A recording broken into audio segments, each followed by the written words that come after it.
friends, welcome to the channel. Welcome back if you've been here before. Thank you so much for coming back if you've been here before. Today we are going to be doing a pick a card reading, and this one is going to be a Bridgerton themed reading, and it's the first of a series. So if you enjoy this one, be sure to let me know because I have a few of them in mind that I want to kind of continue.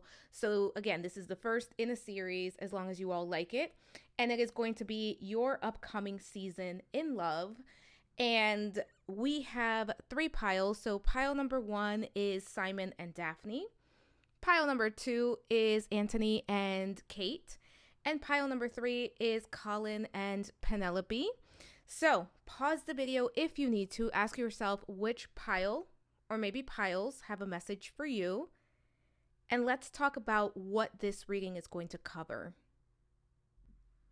So for this reading, we are going to be looking at your upcoming season in love. And as I said in the intro, I want this to be a little bit of a series. So this is part 1. It's going to be more focused on you, my viewer, than it is on the person that's coming in for you, though we are going to touch on who that is.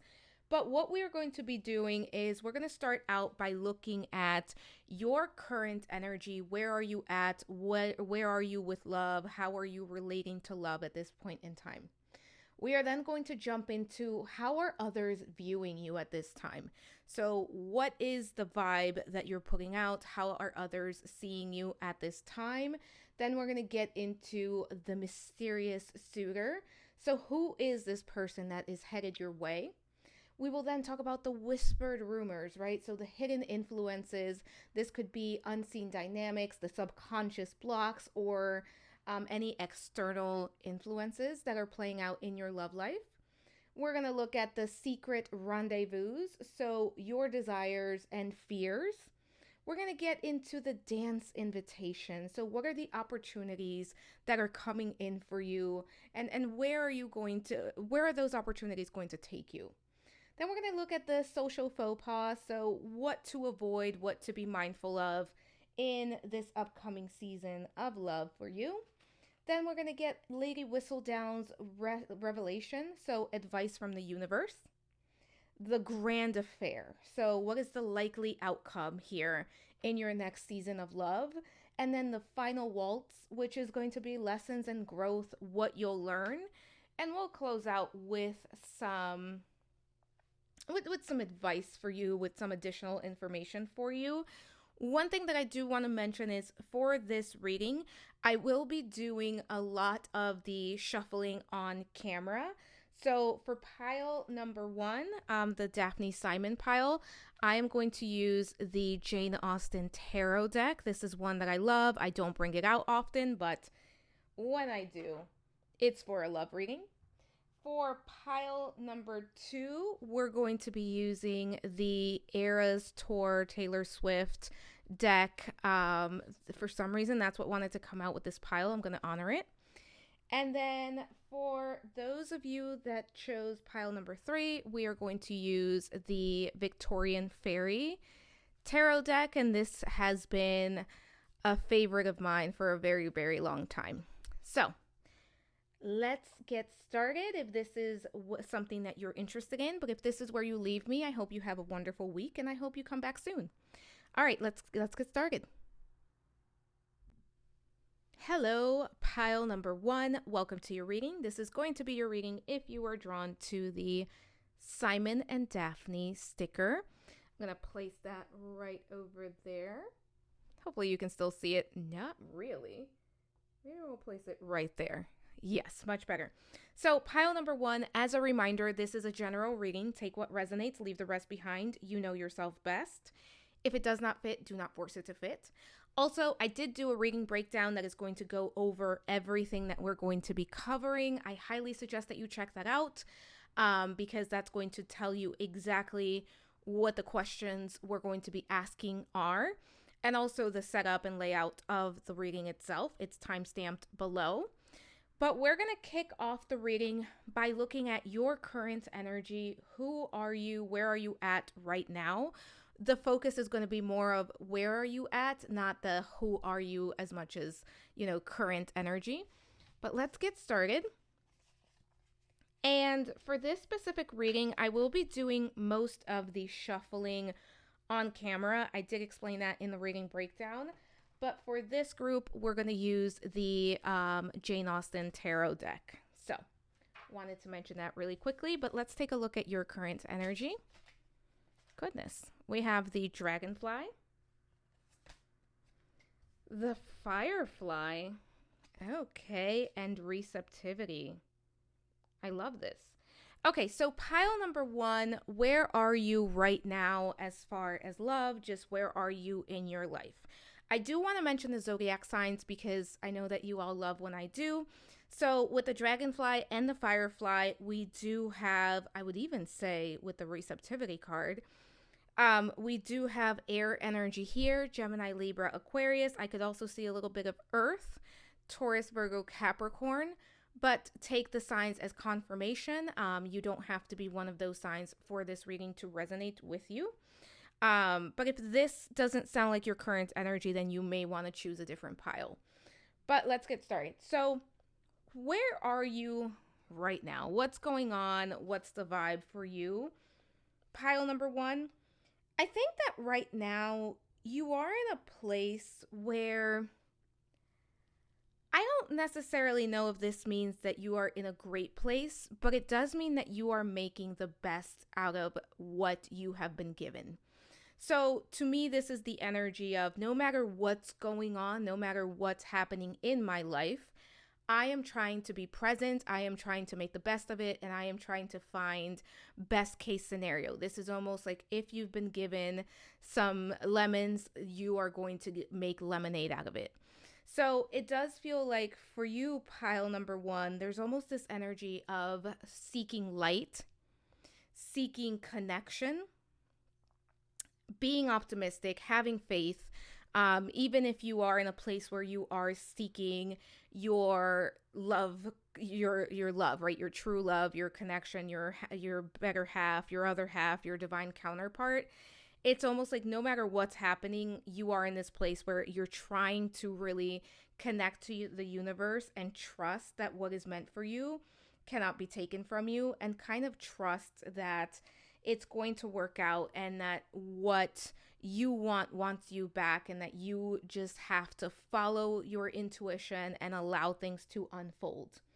I do think for my pile number 1s, you are somebody who can be very creative and someone who is very spiritual as well. And I do think both of these things are playing out in your life as you are working on just yourself and as you are moving through the present moment. It does feel like you are very plugged in and tuned in to your creativity and to your spirituality. And it does feel like for this group specifically, this is a time where you are allowing yourself to be inspired by hope, possibility, optimism, what's to come, what could be. For some of you, you could be a writer, or it could be like maybe you're reading a lot, maybe you're watching a lot of like romance themed either television movies, reading something very romantic in sense. I'm really getting that for some of you, not all of you. But there is this energy of being open and welcoming in, and not only just being open to it, but almost law of attraction. I am drawing it in, right? I am calling it in, and I am trusting that what I want wants me back. And I do think that for this group specifically, it's almost like there's like songs, there's poems, there's writings, there's again like TV, movies, whatever it is, there's something that you are engaging with. And it could just be like third eye visualizations that is keeping the hope alive, and that's kind of building up anticipation. Because I am getting this sense of like anticipation is building up here, and there's almost a sense of magic being built.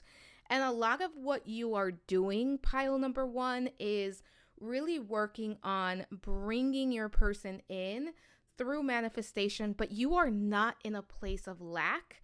You are not in a place of scarcity. You are in a place of just working with what you have been given and making the best out of it. And I do want to say, because we have the dragonfly and the firefly, and you can see the difference in energies here, like just with the colors. I do think there are times where things feel a little bit overwhelming, or it feels like it's taking a little bit longer than you'd like, and you can grow impatient. But for the most part, the energy that you are sitting in is very hopeful, very expectant, very upbeat, uplifted. Even when things get hard, even when your mind is playing kind of games with you of just, is it going to happen? You bring yourself back to center, and you bring yourself back to that knowledge that what you want wants you back, and that it's not going to miss you, because you are already you have already been granted this wish. You have already been granted this gift from the universe. And for some of you, you know that. Like, there's almost like this 100% sure thing. I know my wish, my gift has been approved, has been granted, has been sent to me. For some of you, it could be that you've been dreaming of your person. For others of you, it could be that you do a lot of like spiritual work with your spirit guides, your spirit team. But this is a group where you feel very much confident about who you are, what you bring, and about the fact that your person is out there and your person is on its way. They're on their way to you. There's a lot of like radiance here as well. Something about your aura is very inviting at this time. So, pile number one, it could very well be that at this time you are noticing maybe more people are checking you out. Maybe more people are trying to talk to you. Maybe more people are just making comments about the way that you look, or the energy that you're putting out into the world, because it's almost like a beacon of light that is being sent out by my pile number ones, and that's a very powerful thing. And it's just light. It's light energy. It's love that you're putting out. And for some of you, you're also in the process of creating something that is very much in tune, very much something that has to do with creating love and light, and it's what's keeping you amplified, what's keeping that light within amplified, and it's keeping it going. And for some of you, you've been someone that has struggled with overthinking, and I think that's still coming up, but I also think there's a level of you being able to kind of center and ground yourself more than you previously were, and part of that is all of the hard work that you are doing. But pile number one, let's take a look at how are others viewing you at this time. So how are others viewing you at this time? The sun. I'm not surprised to see this here, because we have the firefly, and that's the sun energy, right? It's like radiance. You are radiating light. You are putting forth a lot of just, this is what I want, and you are attracting it in. You are being receptive, but it's very intentional about asking for what you want and allowing it to find you. And then we have the garden and the gate. So yeah, this is again, didn't want to move that too much, but so this is again that really just beautiful energy, right? There's something about the way you look. There's something about your energy, your vibe. You are radiant at this point in time. Pile number one, and people are noticing that. I'm also getting that for some of you, there's almost this level of, this person is so beautiful. This person is so, like, this person is pure sunshine. So I think for some of you, there may even be like a level of hesitation by some people when it comes to like reaching out and trying to build a connection, because it's almost like this person is out of my league. This person is not going to want me because they're so beautiful, because they're so bright, they're so smart, they're so well put together, because of the energy that they're putting out. Now, I want to make sure I highlight this. This is nothing that you are doing. This is not intentional on your part.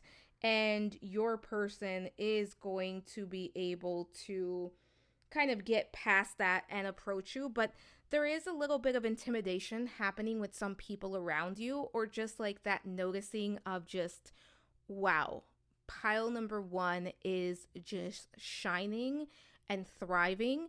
And I think people in your life, whether they can be a romantic interest or not, they're taking note of this. They're really realizing what, like, that there's something at this point in time that is very bright about you, that is very I think part of what they're seeing is your confidence, and you have been working on your confidence. Like, if you chose this pile and this is your reading, you've been building up your self-confidence, your self-worth, your self-esteem, and it's showing up in your external world, and people are noticing it. For some of you, I believe I said this, but I keep getting something about writers. It could be that maybe you're journaling, maybe you're doing some sort of, I don't know, something about writing, something about words and writing. I keep seeing writing for this group, and we do have the quill there, which is very interesting. But let's talk about this mysterious suitor. So, who is coming your way? What is this person like? Who are they? We have the Panther. We have, ooh, very spiritual energy for this person. And we have connected.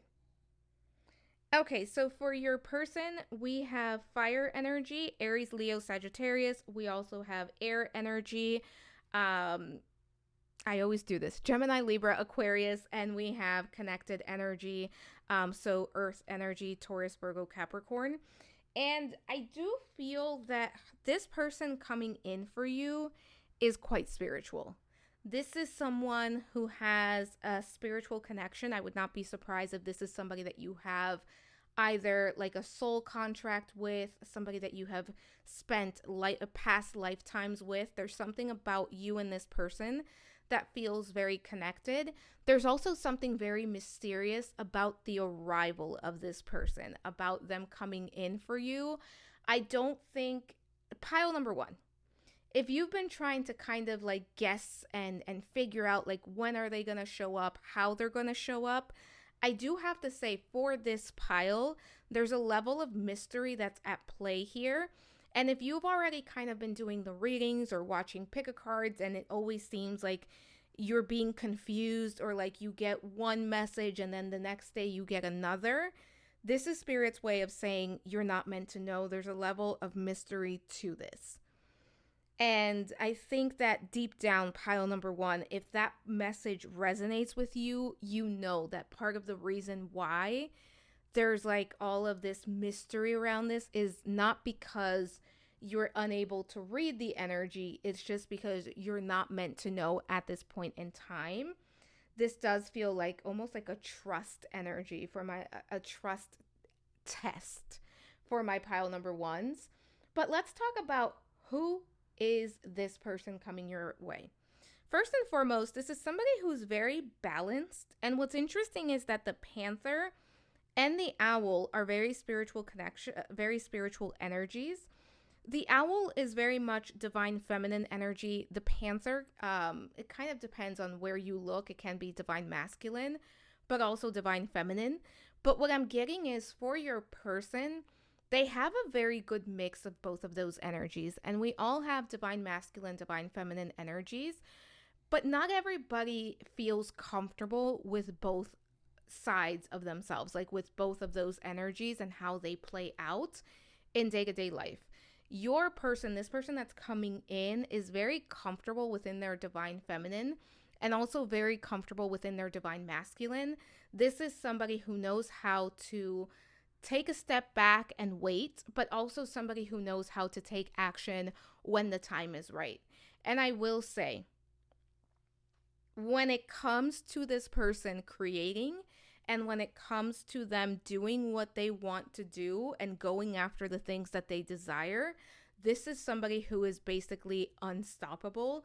This is somebody who is going to go all the way in and do what needs to be done.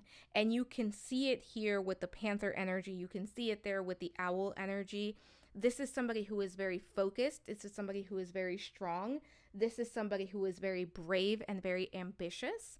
I do believe that this person coming in for you is very much focused on self improvement and on creating wealth for themselves. And I do think that this is somebody that at times can kind of work a little too hard or over focus on work and productivity, because this is someone who has a very strong work ethic. For some of you, this person could be in something that has to do with like law. So this could be somebody who could be military. This could be somebody who is a lawyer. This could be somebody who's like a judge. This could be somebody who is like maybe a police officer. Different things for different people. But I am getting that level of, for some, this is going to be somebody that works within the legal system in some capacity. For others of you, whatever it is that this person does, they are very good at it. And it's a very high stress job, a high stress career that this person is in.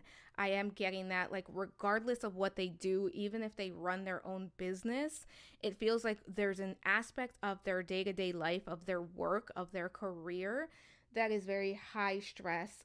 But your person knows how to deal with it well. They know how to work within those environments.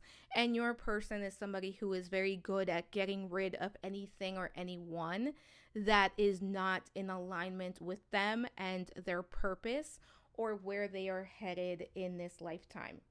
And I'll also say, pile number one, this person coming in for you is very wise. I mean, we have the owl here. This is somebody who is very clairvoyant. So when it comes to just being able to see, right? I'm kind of saying see, but create a vision for their future and a vision for the things that they want. This person coming in for you is very good at that and very good at trusting the process, trusting the universe.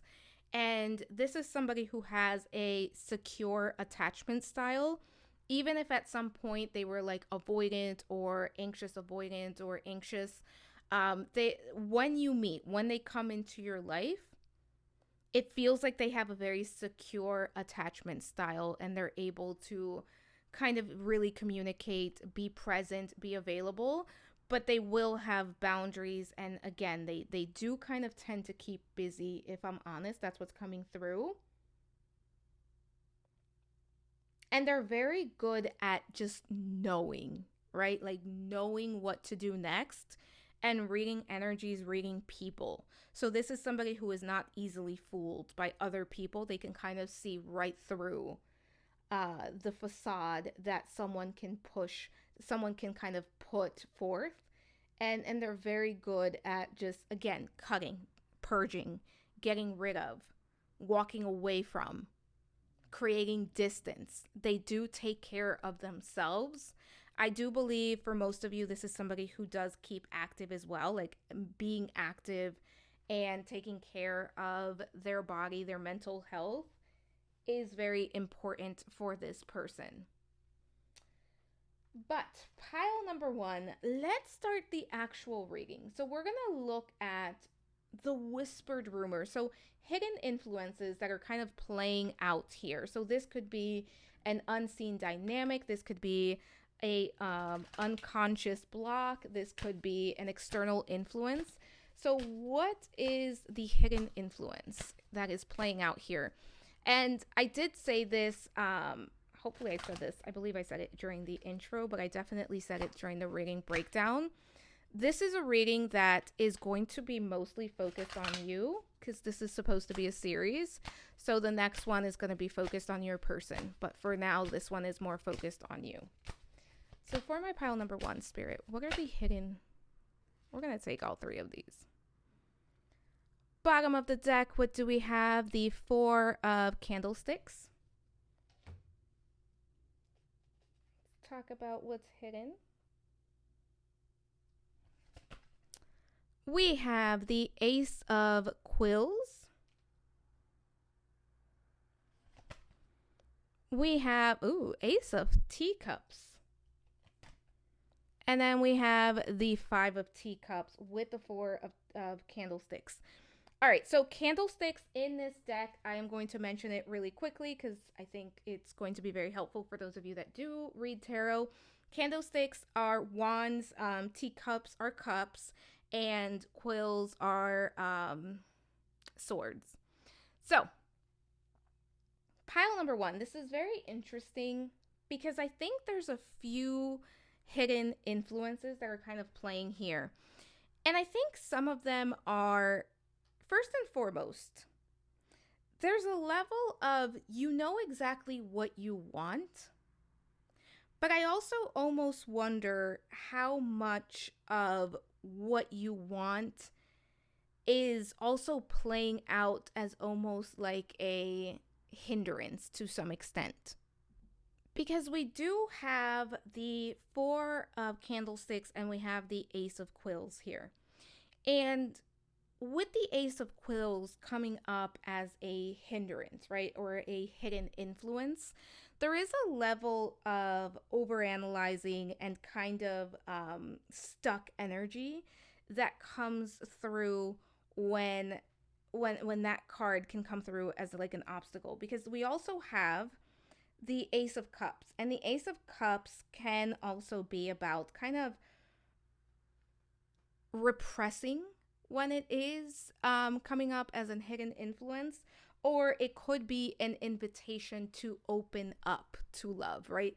Not only self love, but open up to connection with other people. Because when we talk about the Five of teacups or the Five of Cups, it's a card that speaks to grief, and it speaks to disappointment, and it speaks to a level of maybe even past betrayal, but it's an invitation to kind of do some shadow work and some digging, and that's what we're talking about here. We're talking about what you cannot necessarily see. And I think there's a level of this because we looked at your current energy, and your current energy is 100% I'm ready. I'm doing what I need to be doing. I'm making the best out of the situations that are coming up. But with this hidden influence, what I would say is be mindful, right? I'm going to put it that way because I don't necessarily think this is a super big deal for this group, but be mindful of making sure that you are not putting so much pressure on yourself to be this almost perfect version of yourself before you can allow someone in or before you connect with your person. And on the same hand, right, or on the other hand, I should say, be careful that you are not expecting absolute perfection before you allow yourself to connect with someone. Now, obviously have your must-haves and then have your wants, but be very mindful of not being so picky or so strict that you miss out on somebody that could be potentially a great match because you don't even give them a conversation. But I think mainly for most of you in this pile, the message is going to be more about being mindful of it's okay to open your heart. It's okay to let other people in. And one thing that I do think is coming up here for you, pile number one, is I think my pile number ones are very good at having like a beautiful imagination or imagining what could be. And some of you could very well be writers. So there's that energy of, I know what I want and I want it to be this perfect thing. I want it to be this great love, which absolutely that's what you're going to get and that's what you deserve. But also remember that, you know, we're not in a movie or in a romance novel, that sometimes we have to kind of be open to allowing people to kind of get to know them, especially if, you know, it's just, I just didn't like his shoes when he approached me. I'm using he, whatever gender, but I didn't like their shoes when they approached me. So I can't possibly give this person a chance when in reality shoes can change, right? Things like that. But I think overall for this group, it's almost like a level of just being mindful that you don't think that perfection needs to happen here, or that things need to be perfect, or that things need to unfold in a very specific way, or they won't be worth it. They won't be something that is good or something that is part of your story, if you will. Let's take a look at what are your desires and fears. So, we're going to take a look at the secret rendezvous, and we're going to look at desires and fears. We're going to do 2 for desires, 2 for fears. That's what I feel for this group.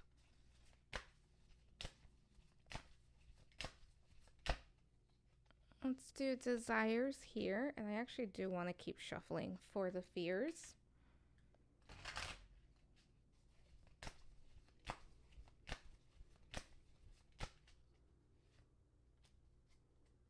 Bottom of the deck, we have the Maiden of Coins.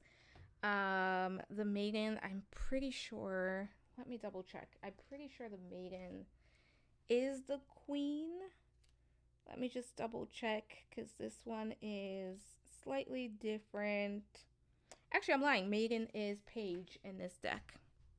So we have the Page of Pentacles, essentially. So for desires, we have the 7 of Candlesticks. And we have, the 6 of Candlesticks. And for fears, we have the Ace of Candlesticks. And we have the Lady of Candlesticks. So this is the Queen in this deck. All right, pile number 1, let's talk about it. So what are the desires? It's very interesting. We have the 7 and 6 of Wands coming through, or Candlesticks, as you can see in this deck. And you want success, right? You want to find your person. Like, this is a group where you're not really looking for someone to date and someone to just have a good time with. You are looking for someone that you are going to build a life with, somebody that you're going to build a legacy with. For some of you, it's a family. And you want to feel like not even feel, but you want to know that the person you connect with is meant for you and you are meant for them. And you want to know that this person is all in. There's a lot of, I want success. I want it all. I want my person. I want to build a life together with this person. I want growth. I want movement. I want plans, right? Like, you want concrete movements forward. I want to know exactly when we're going to do the things. Obviously, as you're getting to know someone, you still have to give it time. But there is that energy of, like, I don't want to date someone for 5 years or 3 years and it's not going anywhere. I want to be intentional about love and intentional about how we move forward and what it is that we want. You want alignment. So the person that comes in for you has to be in alignment with you for the future that you want. And I think that you want somebody who's going to be a provider, somebody who is going to protect you and love you and protect your heart and guard your heart, and somebody that you can trust, somebody that you can let your guard down with. And you want to be vulnerable and you want to be seen for who you are and accepted for all of who you are when you connect with your person. So what you want is a very deep and spiritual connection. And I think a big fear here is feeling like, what if it doesn't work out? What if I meet somebody and it doesn't work out? What if I meet someone and I allow them in and they don't they're not the person? What if I trust the wrong person? Is definitely coming in here with this Queen of Wands and this Ace of Wands being here. That's coming through. And I also think that there's a big fear around ending up with someone that you are not passionate about, or ending up with someone who is the wrong one, where eventually the passion kind of runs out or the connection itself runs out. So there's a lot of like fears here where it's I have a fear of taking a risk. I have a fear of getting into the wrong thing. What if I jump into the wrong thing with the wrong person? That's really what the fears here are. And I think that you've been working on your self esteem and on your self confidence, pile number one.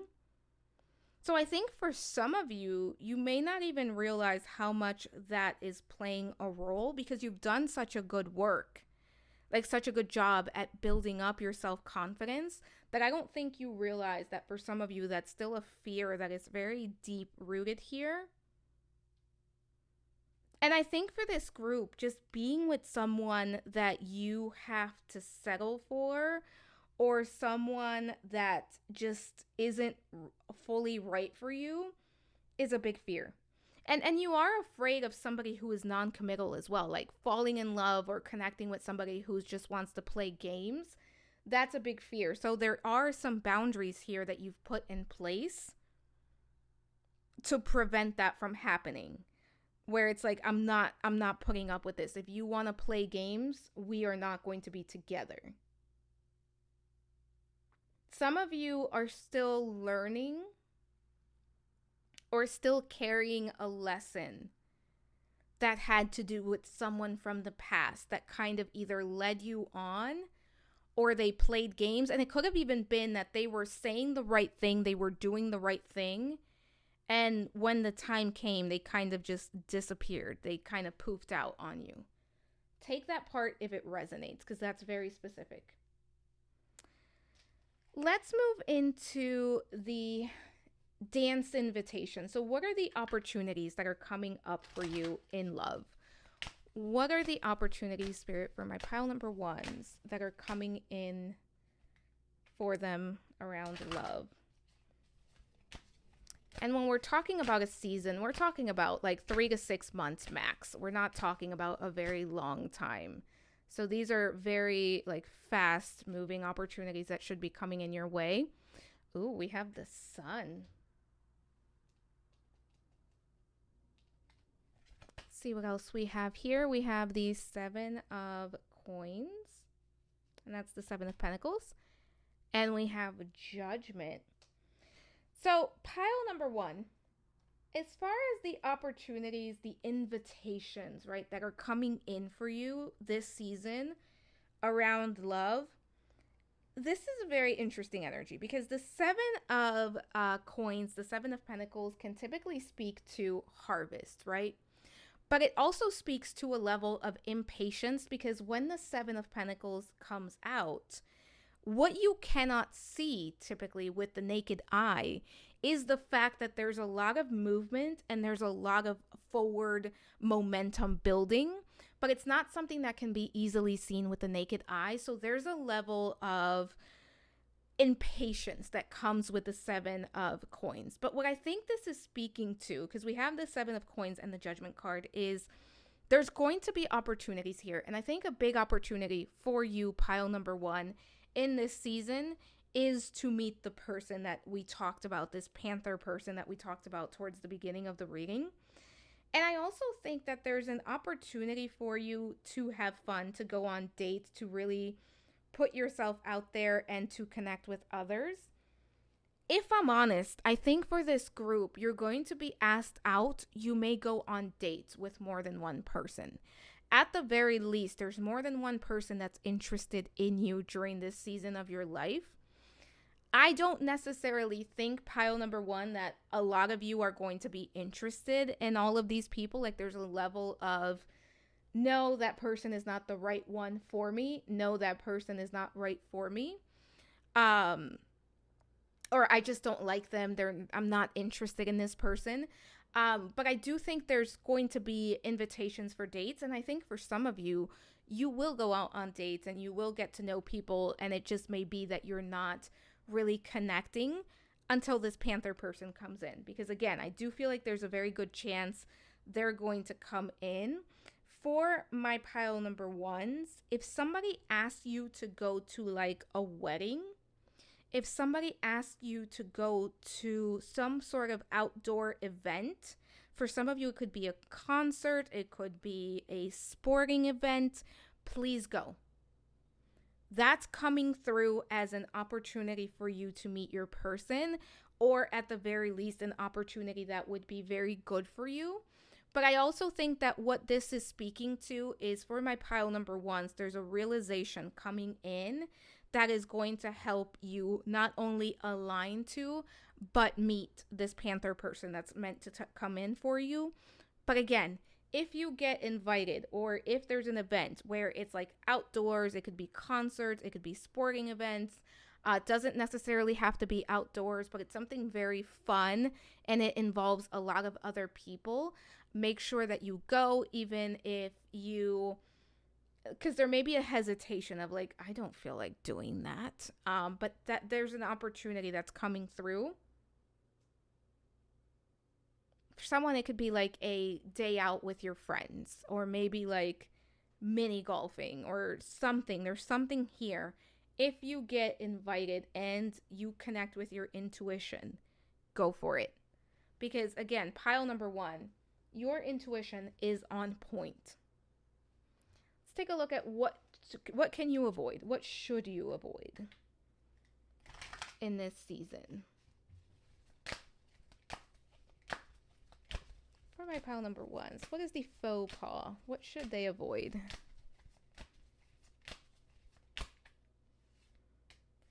We'll take that one too. Bottom of the deck, we have the Lord of Teacups, the Nine of Quills, the High Priestess, and the Sun. Very interesting that we have that Sun coming back out there. Pile number one, the Sun card keeps coming out. As far as what to avoid, I think something that's coming through very clearly for you, pile number one, as something that you should absolutely avoid is, one, avoid just excluding yourself and keeping yourself inside. This season, right, we're talking about your season of love. And if you are here, you are more than likely open to and seeking love and romance and connection. One thing that's coming through here is this is not the time where you should be keeping yourself separate, where you should be keeping yourself locked away. This is the time where socialize as much as you feel the need to. And if you're just in this place where you're stressed out or you feel overwhelmed and you just want to kind of lock yourself away for weeks or months at a time, that's not going to help you get to where you want to be. That's not going to help you that's not going to help you and the Panther person be put on each other's paths. So one thing to be mindful about and one thing to avoid this season of love for you is, again, like keeping yourself separate, keeping yourself locked away, kind of going into a hermit mode. Really be careful with the negative self-talk. I know we talked about where you are currently at pile number one, but I do think as a whole, this is a pile where there are some tendencies to overthink, which is very normal. We're all human, but be very careful. Don't kind of talk down to yourself, or don't feel like it's not happening because it's not coming in soon enough or on your time, on your own desired time frame, I should say. And then also, one of the things to avoid is not listening to your intuition, not listening to that inner voice, to that nudge, to that idea, to, maybe we should go here today, and just putting it off. Or maybe you meet someone and there's a part of you that wants to take a chance and talk to them, and then there's a part of you that this person may not check all of your boxes. Really listen into your intuition is something that needs to happen here, and something that you're being really advised to be careful of and to avoid ignoring your intuition. This is not the time to be solely logical, I guess I should say. And pile number one, Don't lose your inspiration. Don't lose your hope. Don't lose your optimism. That's coming through here. Because it's such a beautiful gift that you have. And that's a big one. Don't lose that hope that you have, because you've done such a good job at building all of this up and getting to where you've been. And this is not the time to just feel like you're ready to walk away or get frustrated and try to walk away. Because we do have the Lord of Teacups here, and that is the King of Cups in traditional tarot. And that's really speaking to not letting your emotions, your feelings to get the best of you to the point where you withdraw. Like, a big thing for this group is make sure that you're not withdrawing from society, from your loved ones, from the world as a whole. Like, this is not the time to just lock yourself away. Let's take a look at Lady Whistledown's revelation. So this is your advice from the universe as it relates to love. So what is your advice from the universe as it relates to love?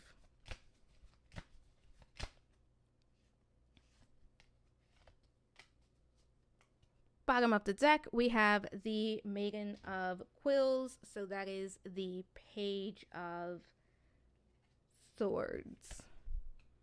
We have the Chariot. I love it. Okay. We have the Maiden of Teacups. And we have the Three of Quills. So Three of Swords, Page of Cups, and the Chariot card is what we have, with the Page of Quills being there as well. So let's talk about it. What is the advice from the universe when it comes to love? So a big message from the universe here is, there's a few of them, and I actually love that they're all here. First and foremost, I want to start with the Chariot, because the Chariot is all about the realization that you have power, that you are the co-creator of your life, that you get to take the reins of your chariot, or in this case, horse, and you get to drive and take and move your life in whatever direction it is that you want to go down. And a big thing that is coming through here is you get to choose what your next adventure is. You are the main character of your book. You are the main character in your life. You get to make choices, and this is a choose your own adventure that you are going down. And a big message that's coming through here is, do not lose your determination. Don't be afraid to take action. And for some of you, that's going to mean different things. For some of you, that may mean you see someone. Maybe you're the one that sees your panther person and you say hi to them. That doesn't necessarily have to be the case. But this is also, maybe you are sitting at home one day and you intuitively know that you have to go somewhere. This is about you taking the chance and going there. This is about you trusting yourself. This is also about you creating the opportunities that you need to create in order to move your life in the direction that you want it. Again, you are the co-creator of your life. You have the willpower to create what it is that you want to create. And this is also about consistent movement, consistent action. Because we also have the Maiden of Teacups here. And this is really speaking to what you desire, what you want, not losing sight of the dream, right? Believing is seeing. It's not necessarily seeing as believing. And it can be very easy to, as humans, to kind of look at things and just say, like, if I don't see it, if it's not happening, then it means it's really not happening and it's not going to happen for me. And remember, you had the Seven of Coins, the Seven of Pentacles here, which is a card of frustration, and it can be a card that really represents impatience, though it also represents so much coming to light and so much coming together and a harvest. But it's not always something that we can see with the naked eye. That is a big reminder for you because there's a lot that's happening and that's already coming together for you. So making sure that, again, you're staying in touch with that sense of magic, of synchronicity, that you're paying attention, that you are keeping the romance alive, that you are keeping hope alive, that you are making the choices that you need to make in order to get to where you want to be. The world is your oyster, pile number 1. What are you going to create? What are you going to do today? What are you going to do tomorrow? And every single day you get to decide that. And the Three of Quills is saying here, right? This is the Three of Swords. So the Three of Swords is speaking to sadness, heartbreak, frustration. This is saying it's okay to feel those things. Just because you wake up and you're frustrated, just because you have a bad day, or just because you just are over it the one day, doesn't mean that you are setting yourself back. It doesn't mean anything. It just means that you are human and that you are having human emotions. So holding space for yourself to be where you are at, but making sure that you're not allowing yourself to stay in a place of despair, or stay in a place of hopelessness, or stay in a place of just sadness. And again, for this group, a big thing to be mindful of over the next few months in this season of your love life is, do not lock yourself away. Do not keep yourself separate. Do not keep yourself just like in hermit mode, if you will. But let's take a look at the grand affair. So what is the likely outcome of this season of love for you? What is the likely outcome in this season of love for my pile number 1s?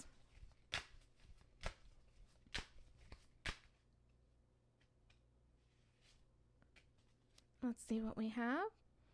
Justice card. That's interesting. Okay, let's see what else we have. The Maiden of Quills. And we have the Fool.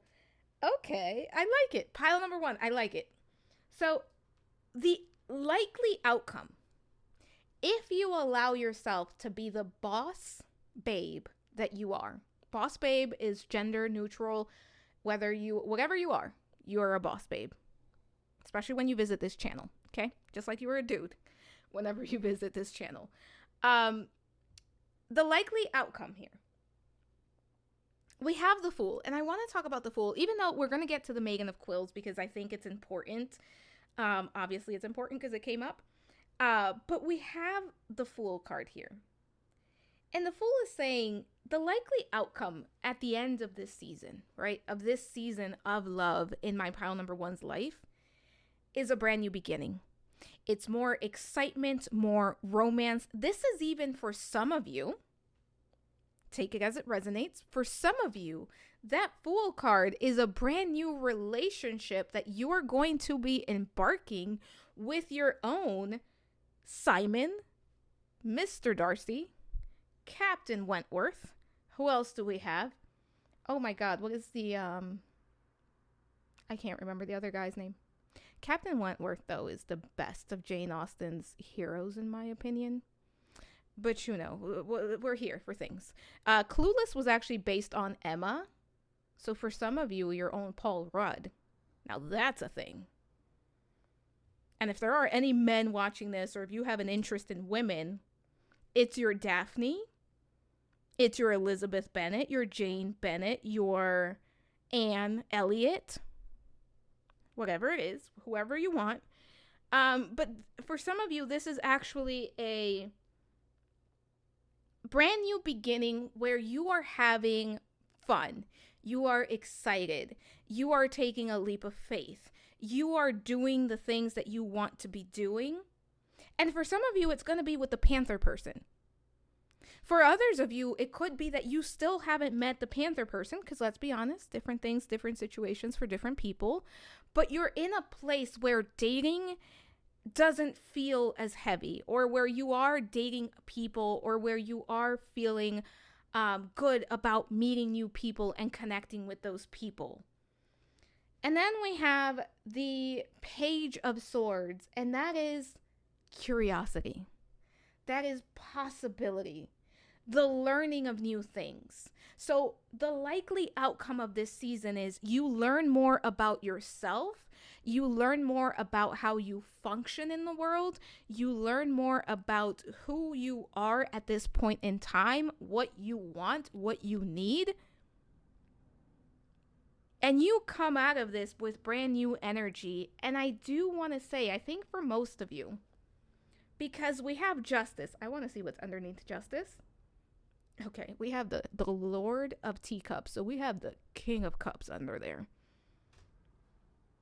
For most of you, I think you come out of this season with your Panther person. I think that's a very big possibility for my pile number ones, because it's karma, right? Justice is you are getting exactly what is owed to you. And pile number one, you have a Panther that is owed to you. That is a sentence. That is a sentence I never thought I would say. There we go.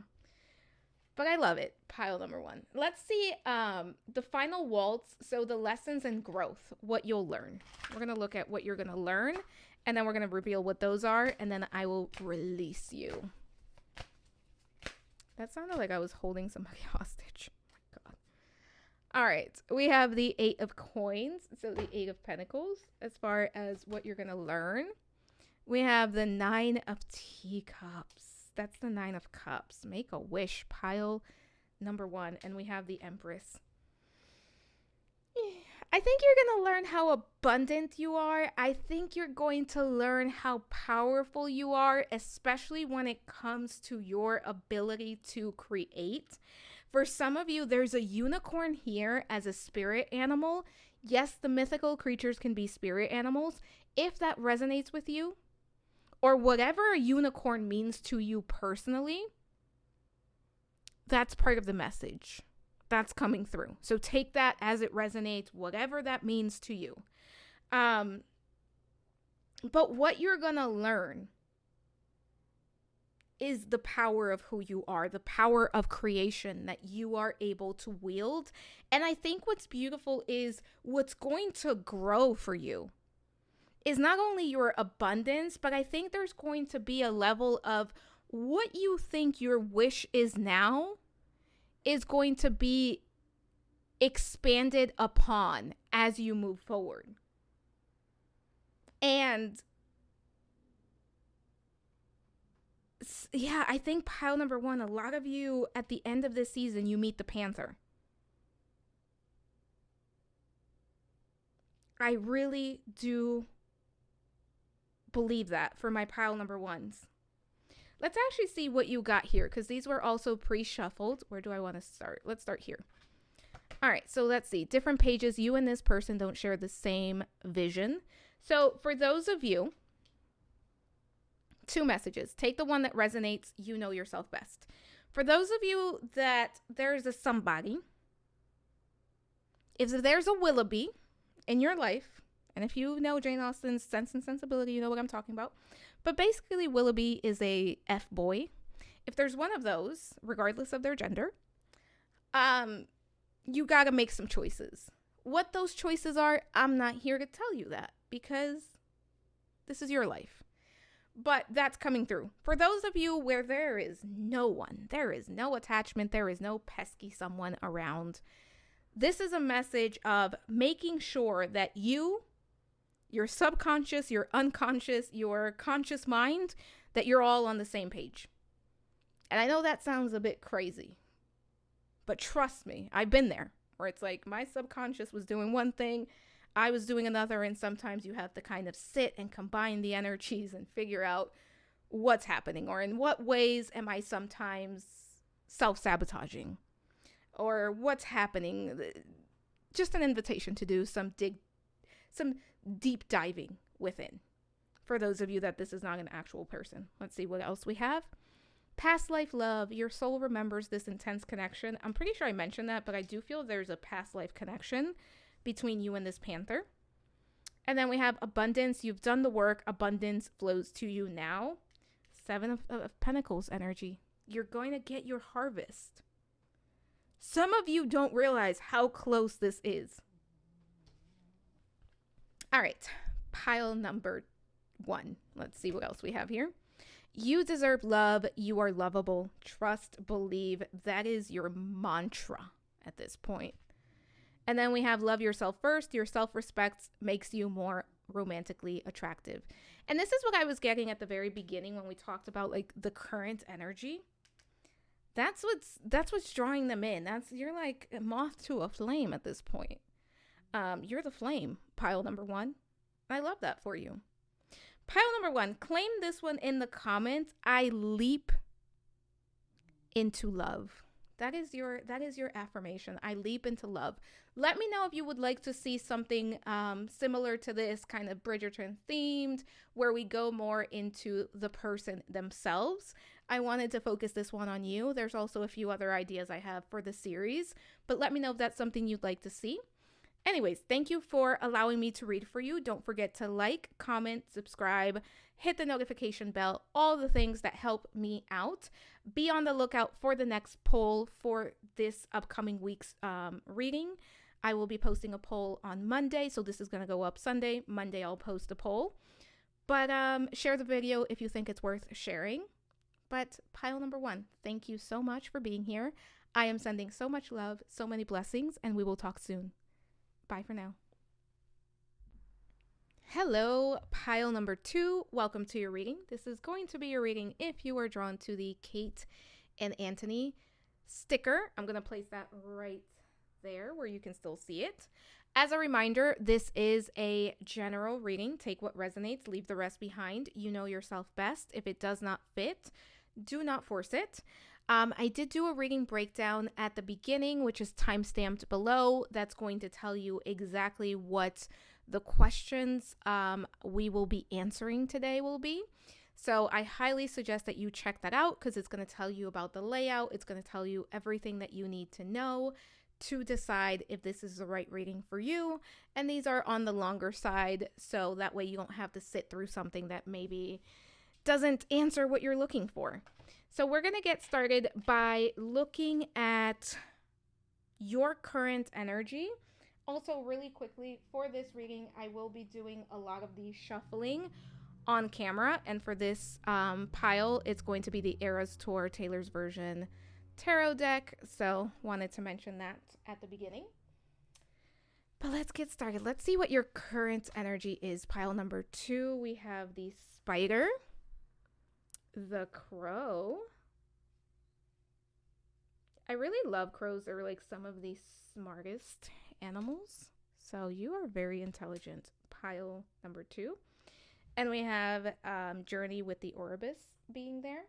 So let's talk about your current energy. Pile number 2. We start out with the Spider. Actually, before we start out with any of that, let's talk about the zodiac signs that are here. So we do have Spider and Journey with Earth energy, Taurus, Virgo, Capricorn. We also have the Crow with air energy, Gemini, Libra, Aquarius. So those don't have to be your signs. Take it as extra confirmation if they are. But I wanted to mention them because I know that you all enjoy it when I do. So where are you? Pile number 2. Right now, I think you're in a place of creativity. And sometimes when we think about creativity, we think about like drawing, painting, singing, writing books, just writing some sort of story, something along those lines, poems.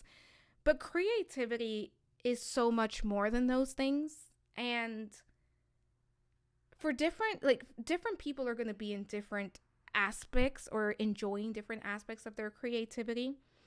But creativity is also about thinking outside of the box. It's also about being innovative with your thoughts and with your actions. And for you, pile number 2, it feels like you're in this very creative energy. And this is a time in your life where you are coming up with solutions to any perceived limitations. So this is a time where I think that my pile number twos, there's not much that's holding you down, because regardless of what's coming your way, instead of letting it keep you down, you're in a place where you're getting innovative and saying, well, how do I deal with this? How do I counter this thing that's coming my way? And I also think that for some of you, it could very well be that you are in your creative energy of, doing something that's artistic in nature, that you are doing something for your like self-expression through creativity that's coming through. For some of you, it could be journaling. For others of you, um, somebody draw comic characters. I'm seeing like a comic book character. If so, I love it. And if you are an author or a artist of comics, please share, because I love a good comic. Anyways, pile number two. I do think at this point in time, you're really standing strong in your life and creating balance in all areas of your life. And I think there is a focus on spirituality and the material world. So that could be career, finances, that could be, taking care of things in the home. That could also be spirituality, like your spiritual beliefs, making sure that you are connecting with your spirit guides, with your angels, with your spirit team, with your higher self. But right now, it feels like you're in a place where you are booked and busy. And that could be through actual career and work. But I also feel like in your personal life, you're in a place where it's like, I'm doing the spring cleaning, I am doing the reorganizing, I am making time for my friends, I am prioritizing the things that matter to me. For some of you, you may have recently taken an interest in like changing your look, or maybe it's like, I'll use this as an example. It could be that you're in a place where it's like, I need a daily skincare routine, or I need a daily like nighttime routine where I'm doing some journaling, or I'm making sure that I'm making tea for myself, or I'm making sure that I'm unplugging an hour before bedtime, or maybe I'm just making sure I get to bed on time. That's kind of the vibe for my pile number twos at this time, where there's a lot that's like you're focusing on, and you're creating routines and positive changes in your life that feel very goal oriented and very like results oriented, where you are focused on the outcome and on creating the outcomes that are meaningful to you and that are going to help you. But there's also a level of magic to this. There's a level of like magical touch to this, where you are creating, you are weaving together magic. For someone here, if you practice magic, or if you consider yourself like a witch, or whatever label title, if you are doing some manifestation work, there is confirmation that you've manifested something, that you've said something that is being granted, that is headed your way at this time. There is a level here of almost like mindfulness, like be mindful not to burn yourself out, pile number two, because there's a lot that's happening, and I feel like there's a level of you can burn yourself out to some degree if you don't create balance within your energy, because it's very fast moving, it's very focused, and it's very productive at this time. But make sure that you are scheduling some time off, some kind of breaks in between. But we also have the crow here. And what's beautiful is we see the crow is kind of perched on that ball of light. And we see green, yellow, orange, and pink. And I think that kind of represents where you are at and the chakras that you are working with, because I do think the heart chakra, the sacral and solar plexus are quite active for this group at this time. Again, a lot of creative energy here for you, a lot of spiritual energy here as well. And I think for some of you, you've been working on building your psychic abilities, building your intuitive skills, and it's showing. Your aura is glowing, and for some of you, you're actually experiencing almost like proof. And I put that in quotation marks because what is proof, right? When you talk about spirituality. But there's almost like some things may be happening where maybe you're getting confirmation on your, like maybe you're doing some tarot readings and you're getting the confirmation that what you are reading is correct. Or maybe you're connecting with your spirit guides and you're kind of getting synchronicity. But there's a level of like things are really flowing at this time for you. And another message here is there's a lot of clarity that has been coming your way, pile number 2. Make sure that you remain grounded because at this time you're working with a lot of high level, high frequency energy. So make sure that you're staying grounded. Very important. For some of you, you may be seeing crows or ravens. You may be hearing them as well. That's coming through very strongly here as well. And that is part of your synchronicities. That is part of the confirmation that you have been asking for. But you are very good at this point in time when it comes to identifying certain patterns, certain cycles that you've been in, and you are breaking the pattern. You are breaking the cycle at this time, pile number 2. And it feels like a very powerful time. For some of you, your third eye is very open. So you could be having like visions. You could be having very prophetic dreams. So take that if it resonates as extra confirmation. And for some of you, this message keeps coming up, but there's something about like a routine. It could even be like you're choosing to cook at home more. You're choosing to, there's some changes that you are making that is really helping you not only physically, but mentally, emotionally as well. It's really helping you. But let's take a look at how others see you at this time. How are you being viewed by others at this time? We have indecision, very interesting. And we have 4th chakra with Archangel Raphael. Pile number 2. I think that right now, people really can sense your heart chakra. And I don't know that everyone would necessarily know exactly what they are sensing about you, but there's definitely an energy that is drawing people in. And there's something about you that feels extra open, extra loving at this time. And I also think that there's something about you that's kind of giving off a healing aura, a healing vibe. And for my pile number 2s, I think for some of you, if not most of you, you're probably encountering people that are kind of being drawn to you or wanting to spend more time with you or wanting to be around you. And it's because of this 4th chakra Archangel Raphael energy that they're feeling. It feels very healing. It feels very good. And I also think that when people are seeing you at this time, when people are around you at this time, they can almost tell that you're in the middle of a transition, that you're in the middle of like changing paths and that things are changing in your life. And for some of you, it's quite rapid. It feels like, wow, I just saw pile number 2 last week and now they look completely different or they feel completely different. There's something very, very powerful about the transitions that you are on.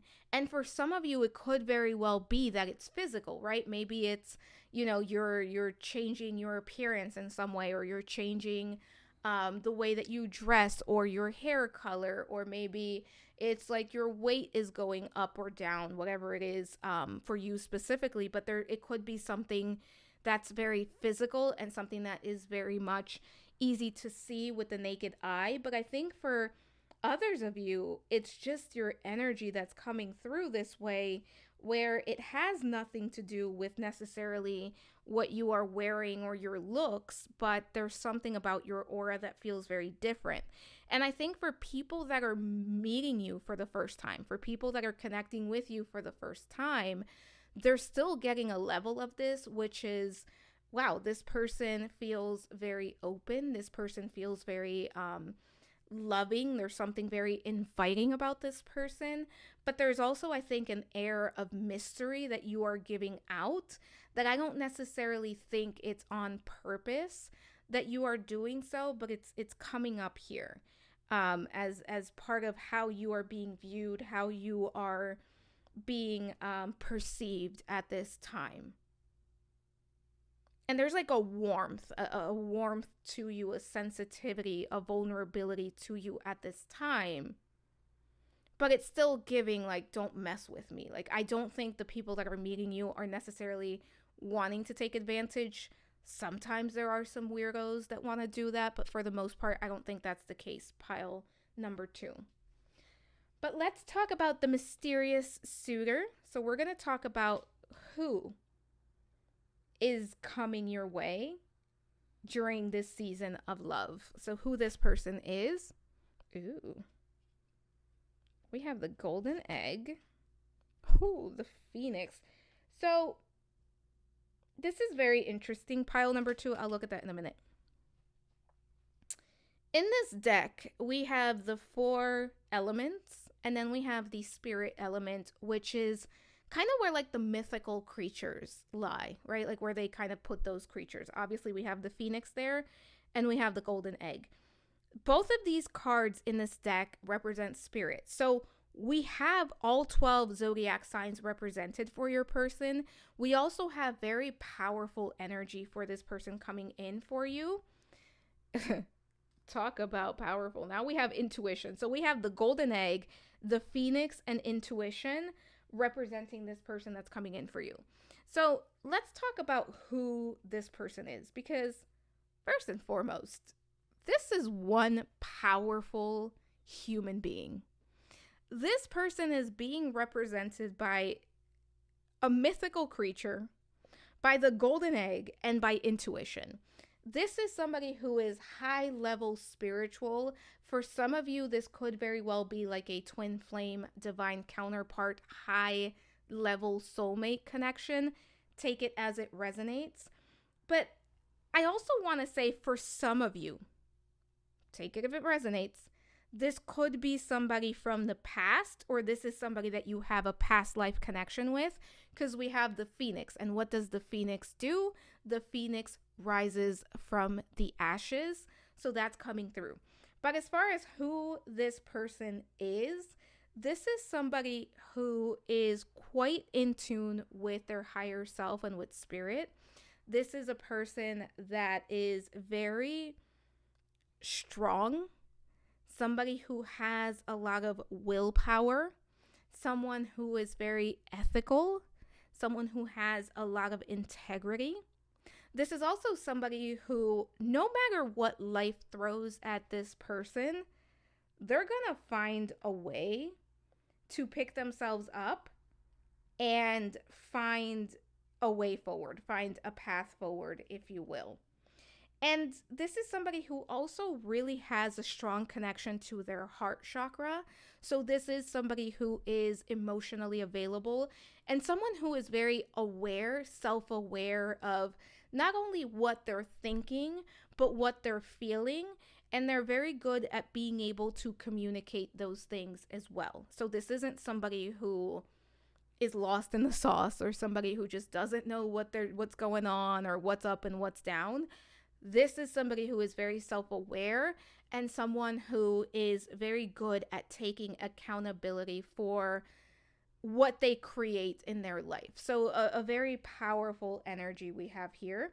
And I also think that this person coming in for you is somebody who is very nurturing. I will say this feels like they are more on the introverted side, though I do think if they have to, they will bring that inner extrovert out, even though I know you're one or the other. But they can mix it up with other people if they have to, is what I'm trying to say. And this is someone who is very kind of grounded, cool, calm, collected, centered. There's something about them that it's very hard to get a reaction out of this person. If they don't want to give you a reaction, they're not going to react. You're not going to get under this person's skin. This isn't somebody who has like rage or big blowouts. This is somebody who is very kind of grounded and centered within their truth and the truth of who they are. And I'll also say that this golden egg person feels like someone who I'm almost getting that this is somebody. I'm trying to think of how to explain this. Somebody who can be very vulnerable, but I'm also kind of hesitant to say that because they do protect themselves, they do protect their heart, but when it's time for them to be vulnerable, they are more than capable of being vulnerable and showing up and being tender and showing all of who they are.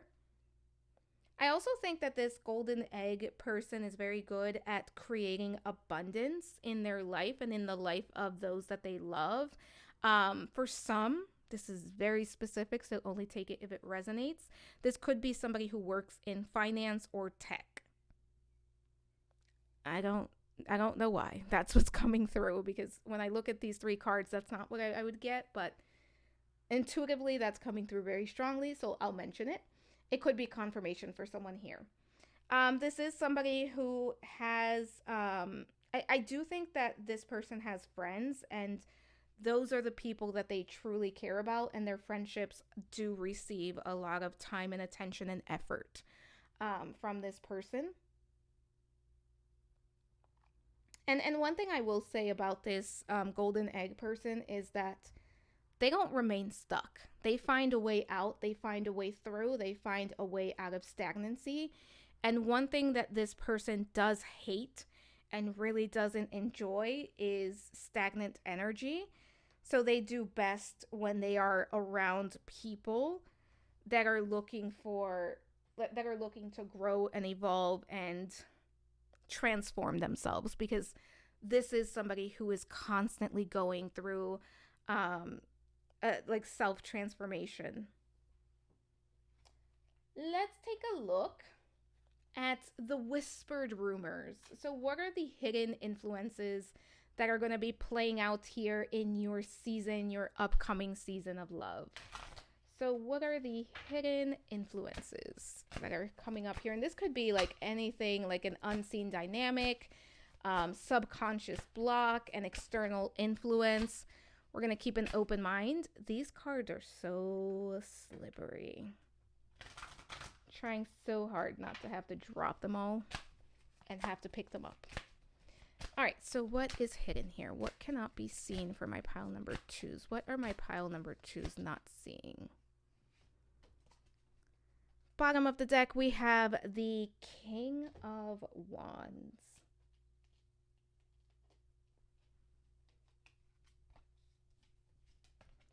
All right, we have the Queen of Swords. Okay, we have the royalty coming out, huh? King of Pentacles, we really have royalty coming out. And we have the Six of Cups. Pile number two. I'm going to put this out there again because it's coming up. Take it if it resonates. If it doesn't, it's not for you.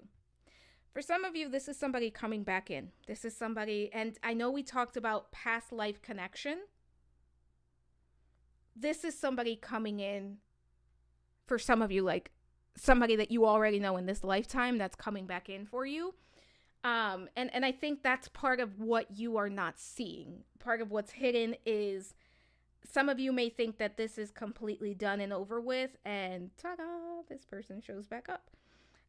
Obviously, I'm going to put the disclaimer here. You get to choose. You are the co-creator of your life. So if there is somebody and you don't want them anywhere around you and they come back in, you get to give them the boot, and there's somebody else out there for you. Take it as it resonates. But let's talk about the other things, right? First and foremost, I think there's some things, let's actually start with the Queen of Swords. Let's do it that way. So as far as hidden influences with the Queen of Swords, whenever the Queen of Swords comes up, there's a level of aloofness that comes up as well, right? Like that aloof, I'm just not emotional type of thing. And pile number two, if by chance, I mean, you did pick these two. You did pick those two, and those two love to kind of try to think their way out of their emotions when they were having too many emotions that they absolutely in no way could have thought their way out of. But there is that level of like aloofness, and if you in any way think of yourself as somebody who is rational and who's going to make rational choices, yes, babe, that is absolutely you. But also, when it comes to matters of the heart, that is not always the case.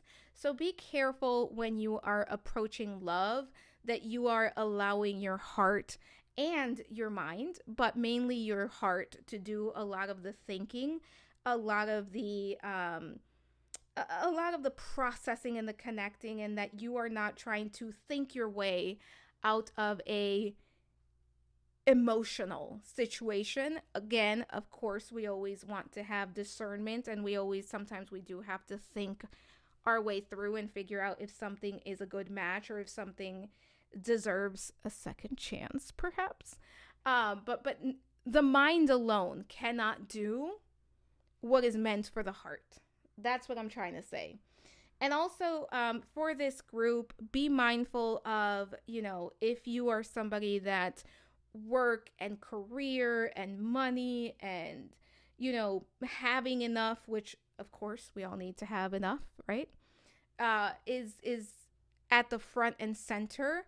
Make sure that you're balancing it out and creating more of an opportunity for other things, right? Especially if you, because I'm guessing if you're watching this reading, it's because love and romance and relationships is part of what you want. So very important to create time and space to spend with with loved ones, and to spend and give yourself opportunity to date, or opportunities to date, and to connect with others as well. But pile number two, we're going to get to the juicy stuff. Whether you know this person that's coming in or not, this is a group where there is a level of something from the past still having a level of hold on you. Whether it's, this person that's coming in, and part of what's holding you back is the fact that maybe you are still interested, but then you also know how it worked out the last time. If you choose to allow this person back in, there has to be a part of you that is willing to let bygones be bygones, right? Like, we're going to have the boundaries, but we have to leave it in the past. For those of you where you don't resonate, there's nobody from the past that's coming back in or that you would allow back in. This message has to do with, is there a belief that is centered from any past experiences? Is there some sort of grudge or some sort of resentment that you're holding on to? And I want to kind of broaden the horizons here. This doesn't have to be with like a ex-romantic partner. Sometimes this could be, I grew up in a household where love and relationships were not thriving, where it was more important for one person to kind of bring in the money, or it was somebody in the household was very cold and very emotionally unavailable, or maybe there was chaos. So it's an invitation for my pile number twos here to kind of look at anything that may be still lingering from the past. This doesn't feel huge. This feels like a lingering. It doesn't feel like you're being kind of tied by it. It just feels like something is lingering. And you did choose the pile with Anthony and Kate. And part of what held Anthony back was, even though he comes from such a loving household, it was the way his father passed, and that belief that if I love somebody, they're going to leave, and that's going to be very painful. So I am going to be logical, and I'm going to choose what looks good on paper, even though that's not ultimately what he wanted or where he ended up with, or who he ended up with. But there's something here around the past, maybe even regret, maybe even being hesitant to let someone in. That's coming in here. That's kind of very much I really do think for this group it's a very subconscious block. I don't think it's something that's fully that you're fully aware of. Pile number 2. But let's talk about the secret rendezvous. So what are the desires and fears of my pile number 2? And this is the desires and fears of this season in love that you're going into, right? All right, we're going to do some cards for the desires and some cards for the fears.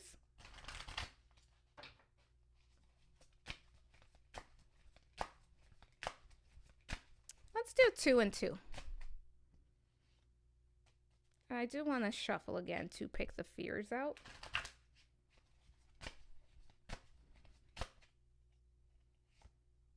All right, let's see what we have. We have the Ace of Swords. All right, so for desires, we have the 2 of Swords. You want clarity. You want to feel like good about the choice. Back to December, that's a very good song, in my opinion. But you want clarity. You want to feel good about the choice. You want to feel like you can trust yourself, pile number 2, to make the right choice. And the Knight of Wands. You also want excitement. You want adventure. You want spontaneity. You want romance. You want to have a good time. Some dates. We have the style card. You want to get out. You want to have I said style card. Style song on the card. But you want to get out. You want to just explore. I feel like for my pile number 2s, like you want to get out there and have a good time. And you also want to feel sure about your choices. And what's interesting with this 2 of Swords, I'm not, because this could go 2 ways, right? This could be like, I want to feel sure about my choice in partner. But I think that for my pile number 2s, you want to feel sure about everything that you are choosing, about your choices in general. Like you want to trust yourself and your decisions, and you want to kind of make those decisions without feeling like you have to question yourself or go back and forth. Or like maybe once you've made the choice, you're the type of person that you start to question yourself. And that could be something that is kind of grating on your nerves, pile number 2. I was going to say pile number 4 for some reason. But we also have that Knight of Wands here, right? And the Knight of Wands is a good time. The Knight of Wands is just, I think what you want is passion, excitement, just like, let's get out there and do the thing. Let's have fun, dates, adventure, spontaneity. I think you want to put yourself out there. But there may be some like hesitation, some fears, which we talked about. Let's look at the fears. The Queen of Cups with Marjorie. And the 7 of Pentacles with stay, stay, stay. Okay, so let's talk about the fears, because we're going to start with the Queen of Wands. I'm sorry, the Queen of Cups. As far as a fear, pile number 2, I think this is really speaking to, again, the suppression of emotion, the repression of emotion, and feeling insecure. And there's a fear here of, I think really the fear is, I don't want to get hurt. I don't want to get my heart broken. I don't want to be irrational. I don't want to be dramatic. I don't want to be overly emotional. Pile number 2, I would not be surprised if this is a pile where you have like a lot of earth and a lot of air energy. Like this could be somebody who has like an earth, sun, moon, or rising and an air, sun, moon, rising, or there could be some sort of stellium happening, because this is a group where it almost feels like, at the very least at this point in time, there's almost this desire to really rely on logic and rely on, or at least, I don't necessarily think it's necessarily rely on logic, but at least not have to deal with emotions that are taking over that feel too big. And it could be because I do think that you are someone that feels things very deeply. So there could be that like sense of I don't want to I don't want to go through heartbreak. I don't want to go through that pain.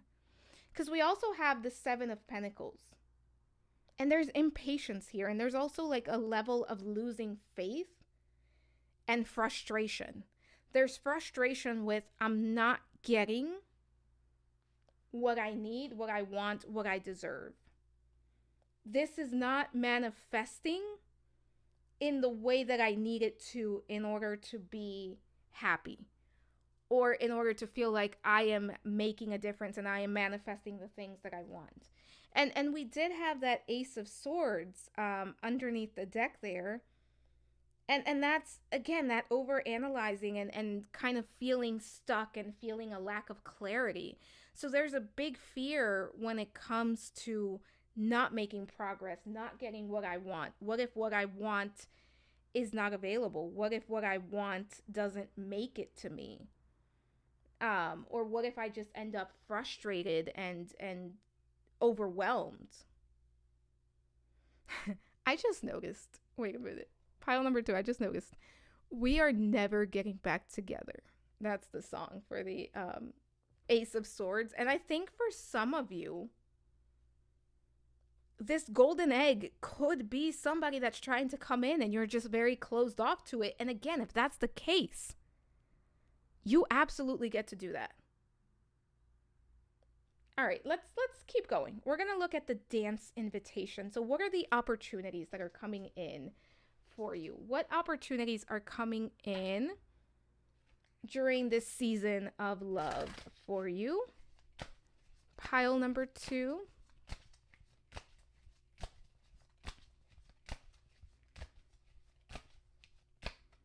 I usually see a highlight over the cards that I want. That's why I kind of shuffle the way I do. So 9 of Swords, bottom of the deck there. And then we have the 10 of Wands with long story short. And we have the, 2 10s, the 10 of Pentacles with Christmas Tree Farm. All right, pile number 2. As far as the opportunities, we have 2 10s. The 10s are all about completions, closing a cycle, ending a cycle. This season of love for you, pile number 2, is going to give you an opportunity. First and foremost, with the 10 of Wands, there's an opportunity here to release anything that has been holding you back, and that could include people. So it could very well be, pile number 2, that for some of you, there's somebody that's trying to come back in, and that person is not the golden egg person, but that person is somebody who's going to kind of come in just before the golden egg person comes in. But this 10 of Wands is speaking to a big opportunity for you in this season is, really releasing any burdens, really releasing anything that is actually holding you back instead of helping you move forward. And I also think there's like you consciously putting something down. So metaphorically speaking, you are carrying a lot of baggage on your shoulders. And for some of you, you are dealing with like upper back pain or like shoulder pain or like something about the neck where it's like there's tension there. And this season in love is going to give you an opportunity to say, this is as far as you go. This is as far as I carry you, because I'm going to put you down and I'm going to move forward. And I don't need to take you with me. I am going to prioritize myself, my future, my present. And in order to do that, I have to leave the past in the past, right? I leave the past here. I drop this here. That experience taught me something, but that experience cannot go with me on the next leg of my journey because it's just weighing me down and it's me carrying things that I don't need to carry. Pile number 2, for some of you, this is very specific. Take it if it resonates. But for some of you, this is like, I am going to go through old text messages, delete them. I am going to go through my friend list or my followers, and I'm going to delete anybody that doesn't need to be here. I am going to go through my contacts on my phone. This is like spring cleaning romance edition. Seriously, pile number 2. That's what's coming through, like spring cleaning romance edition. I'm going to go through, and if this person gave me this, it needs to go. Like, I am cutting ties with the past. That is a big opportunity that's coming for you during this season of love. And what's beautiful is that it leads us to the 10 of Pentacles. But I kind of want to talk about the 9 of Swords being here at the bottom of the deck because it's meaningful. And I'm going to hold it up because I don't know if you can see it, but it's My Tears Ricochet, which in my opinion is one of the best Taylor Swift songs. If you're a Swiftie, what's your favorite song? Let me know in the comments. But with this 9 of Swords being here, what I think leads to the 10 of Swords is the 9 of Swords, right? That anxiety, that frustration, that anger, that worry, that what's keeping me up at night, realizing that you are carrying certain things that are actually holding you back is what leads you to the 10 of Swords. So when the 10 of Swords happens, then we have the 10 of Pentacles as an opportunity as well. And what is the 10 of Pentacles? It is spiritual, material abundance, it's community, it's wealth, it's just beautiful energy all around. And it's an opportunity for success, but also it's an opportunity for success in love, because the 10 of Pentacles isn't just about money or material things. The 10 of Pentacles is that, but it's so much more than that.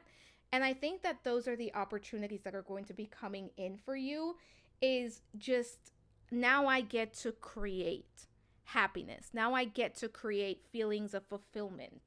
And I think for some of you, it's because you meet this golden egg person. And for others of you, it's you're on the way to meet them once you are leaving out of this specific season of your life.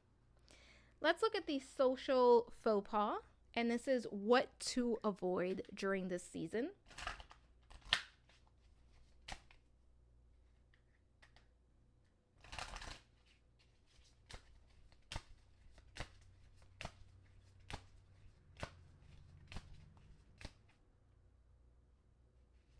You know what? Let's do whole 3. We have Justice.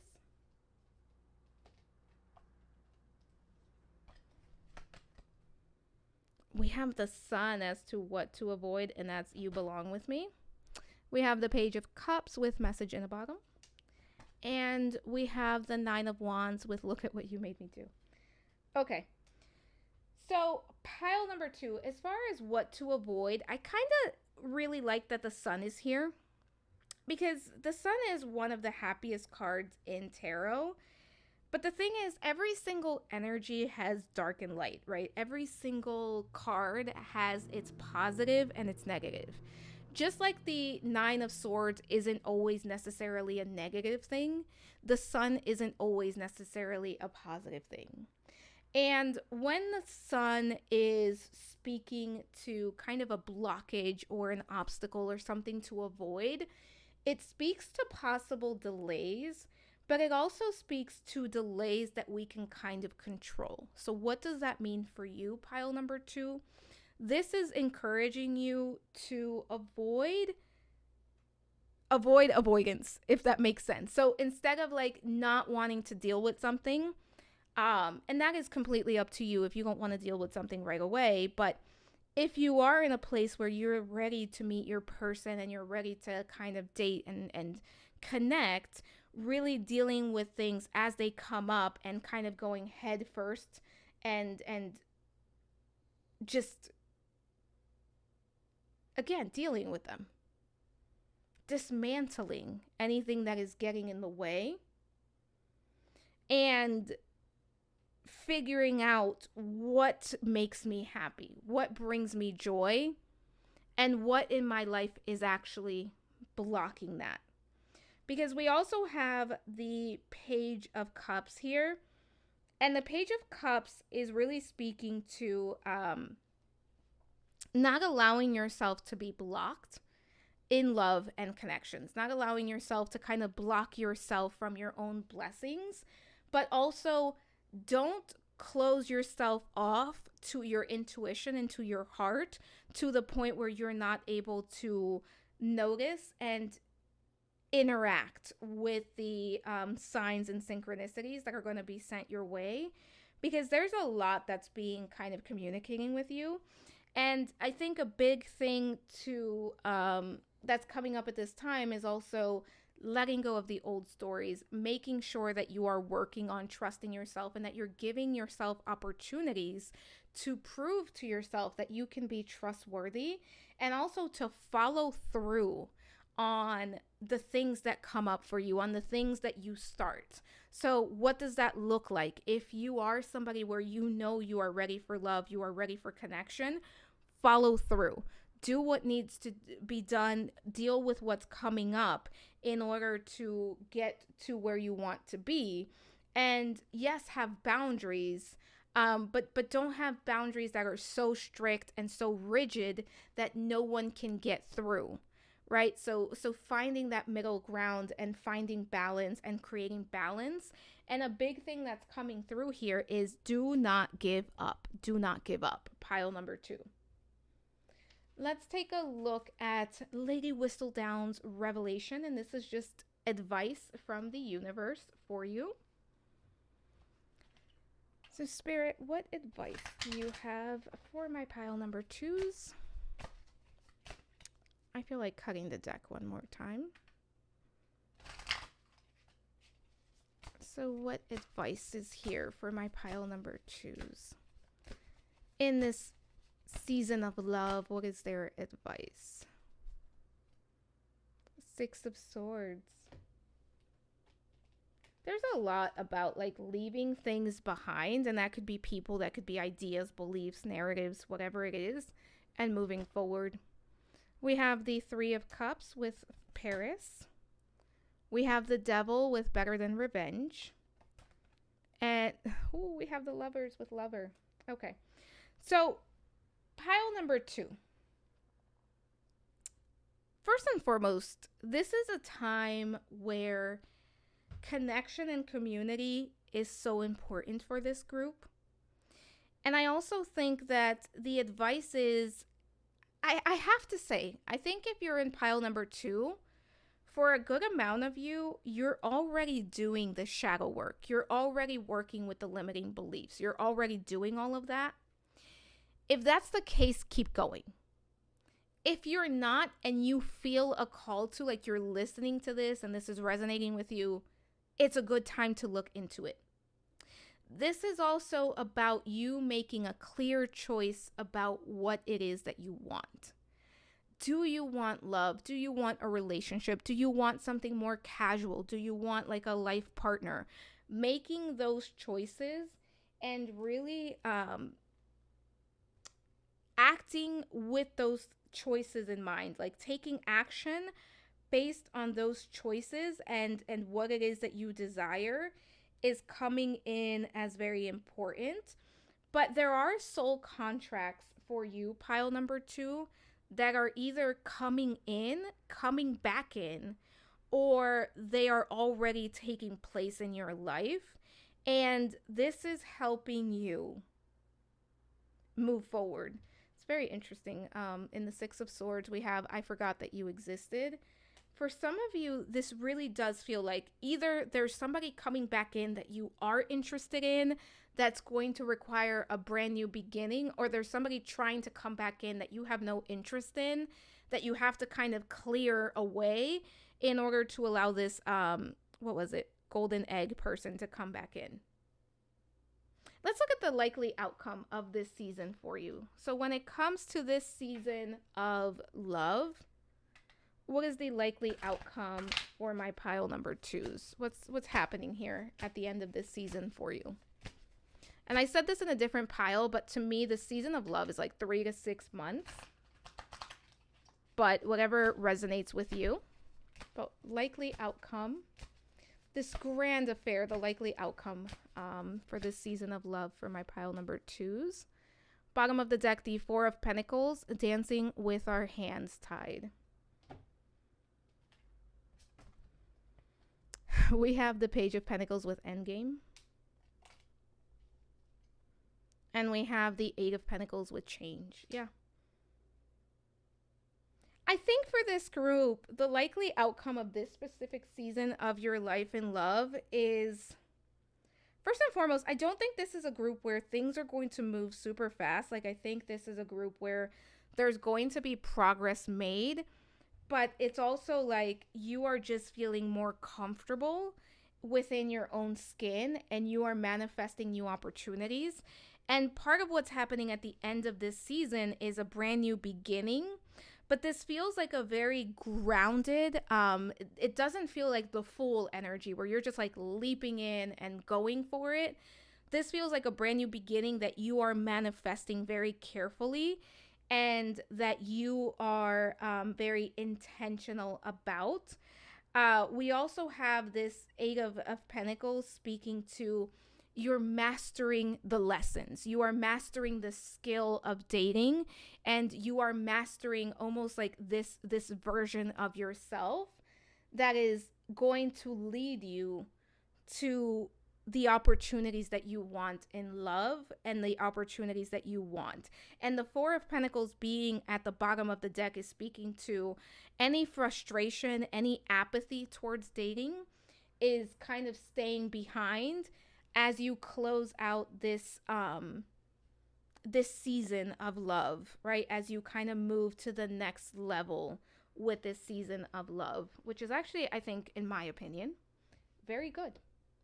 So let's look at the final waltz, and this is any lessons, so lessons and growth, what you're going to be learning during this season, what you're taking away with you for the next chapter. Bottom of the deck, the Hierophant. Yeah, there's going to be new belief systems around love. New beliefs around love. And it says, should have said no. Then we have the Six of Swords again with I forgot that you existed. Some of you are going to be closing out a chapter. And then the Ace of Swords, we are never getting back together, as I was about to say. Some of you are closing a chapter with a specific someone. So maybe it's not that you're like officially dating. Maybe this is somebody that's like on and off, or this is somebody that's like hot and cold and it hasn't quite turned into what you want it to be. You're closing out so that this golden egg person can come in. For others of you, if you don't know, like, again, if you don't have a somebody, there's nobody else, there's nobody that can possibly come in for you, there's nobody in the past, this is really speaking to you learning and getting clarity about your dating experiences and how you're going to get to where you want to be. So there's almost like a realization of, oh, okay, I see how this played out. I see the choices that I've made, and maybe different choices need to be made going forward. Or now I know that this specific type of person is not somebody that I'm interested in. Or it could be now I realize that I did have some like subconscious beliefs that were playing a part in this, and now I'm moving forward with clarity. Regardless of what this is, it's clarity. And for those of you that do have someone and you're like, listen, I am interested if they come back, it's both of you leaving the past in the past and being very intentional as you move forward with one another. But let's take a look here at what we have. So we have forgiveness. Forgiving yourself or another will help you move forward. And I think this is a very good message to have here, right? Because I think for some of you, it's going to be about forgiving the self. And I think for others of you, it could be about forgiving someone else. And I want to say, you can forgive someone and not allow them back into your life. That is a complete possibility. That is completely fair. We have balance. One person is giving too much in this relationship. So for some of you, again, some of you, I think this season of love is just you closing out a chapter, closing out a cycle and walking away. But for others of you, this is you bringing more balance, right, into your life and bringing more balance between your responsibilities and your relationships, or the time that you have allotted for relationships and dating. And then we have time apart. Some distance will help bring clarity. So, again, for some of you, there's somebody that's coming back in that keeps coming through from the very beginning. For others of you, if you don't know who this is, if you don't have any attachments to anyone, I don't necessarily think that this specific season for you is going to be so much about outwardly dating. I do think there's like some stuff that's going to create opportunities for dating. And for some of you, you may choose to take some time off from dating, from connecting, to kind of reconnect and realign and figure out what the next steps are. Let's see what else we have here. Give your relationship a chance. Work on your partnership. Pile number 2, if you made it this far and you want to share, like you don't mind, please drop the tea, because I want to know. I want to know if you know who this person is. I want to know if this person is the golden egg person, or if there's somebody that you're clearing out. Give me the tea. Give me the tea, pile number 2. Because I will always read the comments. Not immediately sometimes, but I will always go back and read the comments. But give your relationship a chance. I think this card is specifically speaking to those of you that have somebody that's coming back in. You know who they are. You want them back. You're willing to do the thing. You may be on the fence, but you kind of want to give it a go. That's the message. And for others of you that don't know who this person is, or like there is nobody from the past, this is about giving a relationship a chance, right? Giving something a fair shot by allowing someone in. And then heart-to-heart conversations. Honestly discuss your feelings with each other. For those of you that know who the person is, you know what the message is. For those of you who don't know who this person is, or you don't have anyone else, being honest with yourself and sitting with yourself and being vulnerable with yourself, I think is going to be very helpful in moving forward. But pile number 2, claim it. I create the perfect opportunity in love. Because that's what you're going to be able to create for yourself, and you get to choose what the perfect opportunity for you in love is. But don't forget to comment, like, subscribe, hit the notification bell, all the things that help me out so much. Share the video if you think it's worth sharing. Also, let me know if you want this to be a series, because the next one would be more about your partner, your person. I wanted to focus the first one on you, so let me know if that worked, or let me know what else you'd like to see next. Stay tuned for the poll. It's going to be posted the day after this goes live, so it's going to go live Sunday. Poll will be posted Monday to decide the next pick a card reading topic. But pile number 2, thank you so much for being here. Thank you for allowing me to read for you. I am sending so much love, so many blessings, and we will talk soon. Bye for now.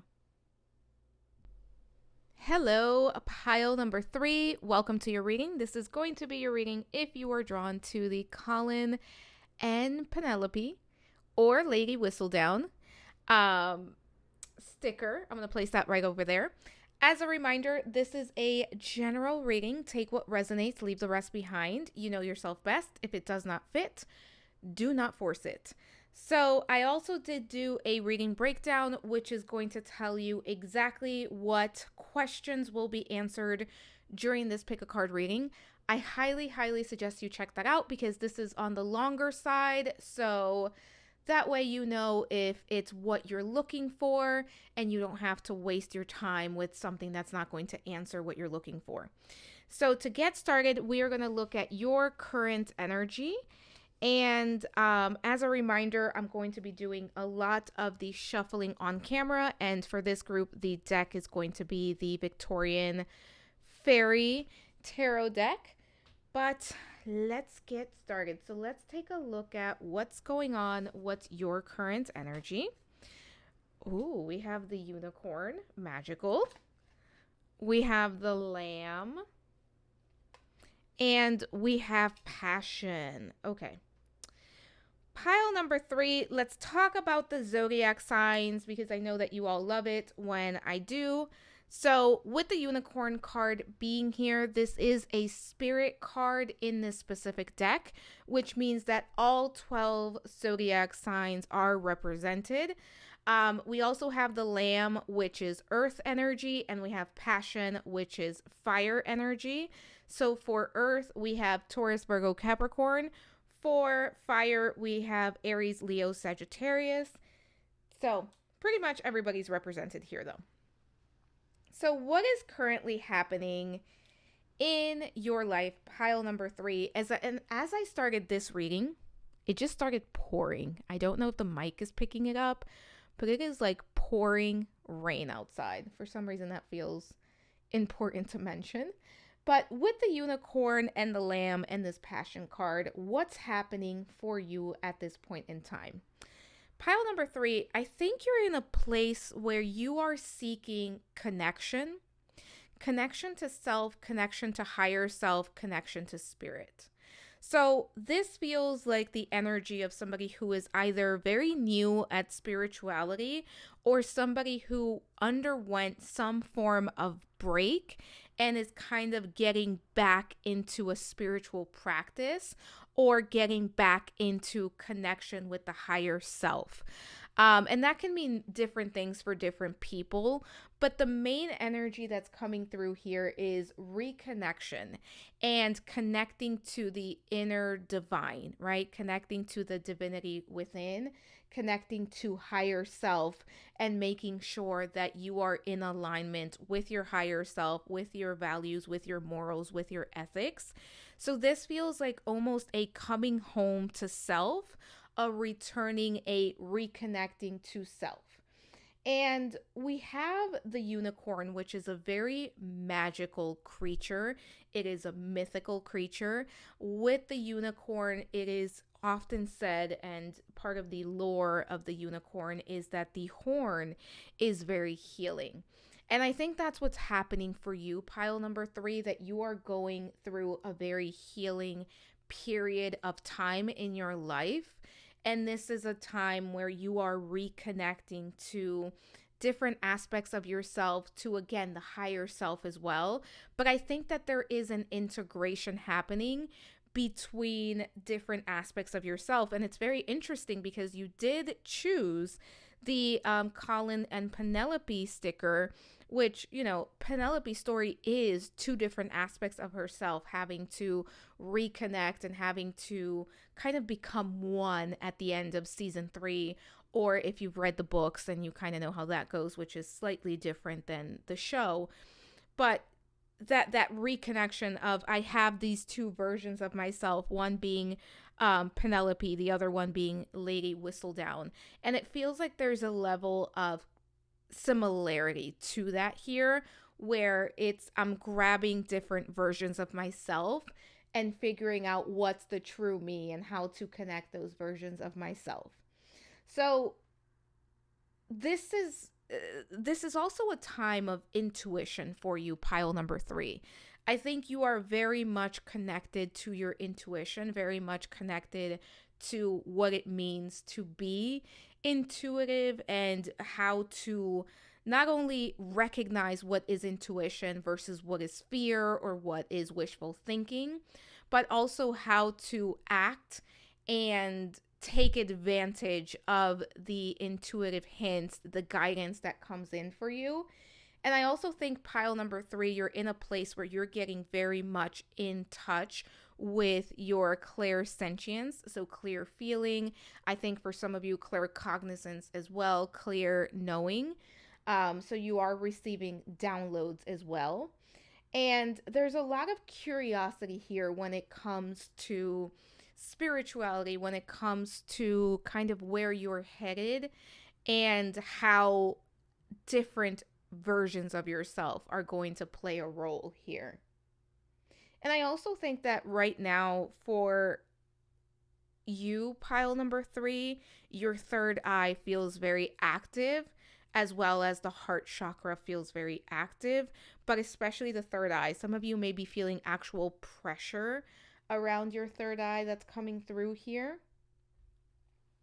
but there's a lot of truth that is being revealed, and there's a lot of questions that are going to be answered. Either they've already been answered or they will be answered in the near future for you, pile number 3. And I'll also say, I think for some of you, part of how these answers or how this connection is kind of unfolding for you has to do through dreams. And some of you are having like very prophetic dreams where there's answers coming through. Some of you could have already seen like your person coming in through a dream, or you could have received a message. For some of you, it's like animals are showing up in your day-to-day life as messengers, or it could be that you're receiving messages through like what you are hearing. Maybe you have something on your mind and you are walking around and you hear someone talking and it's like they're answering your question. Or maybe it's a TV show, a song, a movie. There's something that feels like the universe is trying to communicate with you and give you answers to the questions that you are putting out into the world. And there's a lot of inner knowing, a lot of wisdom for this group that you have access to, that you are very easily accessing at this time as well. And I do think you're in a place where you are listening, you are paying attention, you are observing what's around you and kind of taking all of that in as you prepare to take action. Because I do feel for this group, you're in a place where maybe there's not too much happening in your outer world, but it does feel like there's a lot happening internally. So this could look like, there's a lot happening about like realizations, working on beliefs, planning, but maybe when it comes to your external world, you're not necessarily seeing as much action just yet, but just know that's on the way to you.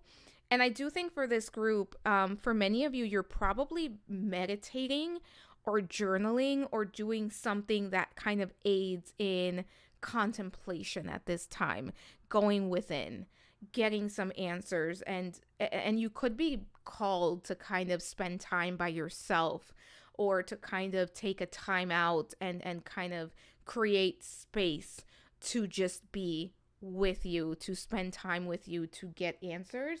That's coming through here as well. And I do think for this group, the inner child is quite active at this time. And one thing that's also coming through pile number 3 is pay attention to all the things that resonate with you at this time. Because this is a time where there's opportunities to discover things about your likes, dislikes, and about, for some of you, there may even be like a new hobby or a new passion, a new desire, a new purpose that is revealed to you as you move forward.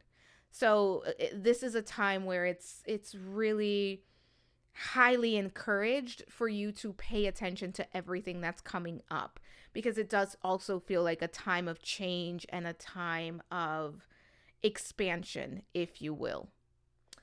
But pile number 3. You're not pile number 2, you're pile number 3. Let's keep going. So we're going to look at how others are viewing you at this time, how you're coming across to other people at this time. We have patience. I actually really love that this card is here. So 1 + 6 is 7 when we're talking about numerology, right? And 7 is all about introspection, and 7 is a very spiritual number. And I think that's where you're at. And it's very interesting that this card is coming in as to how you are being perceived or how you are being viewed at this time, because I do think there's a level of just not rushing into anything, taking your time and allowing things to unfold. Like that's really coming through here very loudly as well, of like, I am allowing things to unfold. I am it's not rushing. Even though you may want to rush into something or you may want things to move a little faster, there's a point here of I am not going to rush this. Then we have woman holding a heart. I love it with the number 44. So we have 7, 1 plus 6, 7. And then we have 4 plus 4, 8. So you are moving forward. You are taking steps to move forward. With the woman holding a heart here, there's something that is very soft about your energy that I think other people are perceiving and other people are picking up when they view you. I also think, regardless of gender, we have to talk about it because a lot of these cards are really speaking to it as well. Regardless of your gender, you are operating under the divine feminine energy at this point in time. And we all have divine masculine, divine feminine. The divine feminine is that more receptive energy, right? More of that giving, open, soft, nurturing energy. There's something very welcoming, very nurturing about you at this time. And I also think that part of what this is speaking to is that there is almost this like level of comfort that you are operating under that is coming across to other people, where it just feels like you are where you are supposed to be. Everything is unfolding in the way that it's supposed to. So this feels like a time where, regardless of what's happening in your life, you are not necessarily rushing or trying to force anything to be to be or to create anything. This feels like a time where I also think people are able to pick up that you've been doing heart healing, that you've been doing healing in general, that you've been working on yourself and with your higher self as well. There's that sense of harmony that you are putting out. And I do think pile number 3, there's something very attractive about you at this time. Something that is like very effortlessly attractive about you at this time. And I think it's the ease with which you are moving in addition to your looks, right? But that ease underneath it all is coming through as like something that is really standing out here. But let's take a look at the mysterious suitor. So who is this person that can potentially come in for you? Let's take a look. We have the starfish. And this is the person that's coming in for you more than likely. And we have the turtle. And then we have grounded. Okay. So let's get the zodiac signs out of the way. Again, I know that you all love when I mention them. So we have a lot of water here with the starfish and the turtle. So Cancer, Scorpio, Pisces. We also have grounded. So we have earth energy, Taurus, Virgo, Capricorn coming through. So who is this person that is headed your way, that is on the way to you? First and foremost, we have the starfish. So this is somebody that is very physically appealing, very beautiful, very handsome. There's something about the way that this person shows up that is very striking. They look good. I feel like this person is very confident. I feel like this person knows that they look good. And this is somebody that in some way, shape, or form, they tend to stand out. And I do think for some of them, it's going to be the looks. For others of them, it's the looks and maybe like the type of career, the type of work, the way this person carries themselves. Like it could be something about the way that they walk, about the way that they speak. For some of you, this starfish person could quite literally be someone who's in the public eye in some way, somebody who is recognizable, somebody who could be like maybe famous to some degree, well known in the community, well known in your circle. There's something about this person that stands out, and there's something about this person that is very alluring, not only to you but to other people.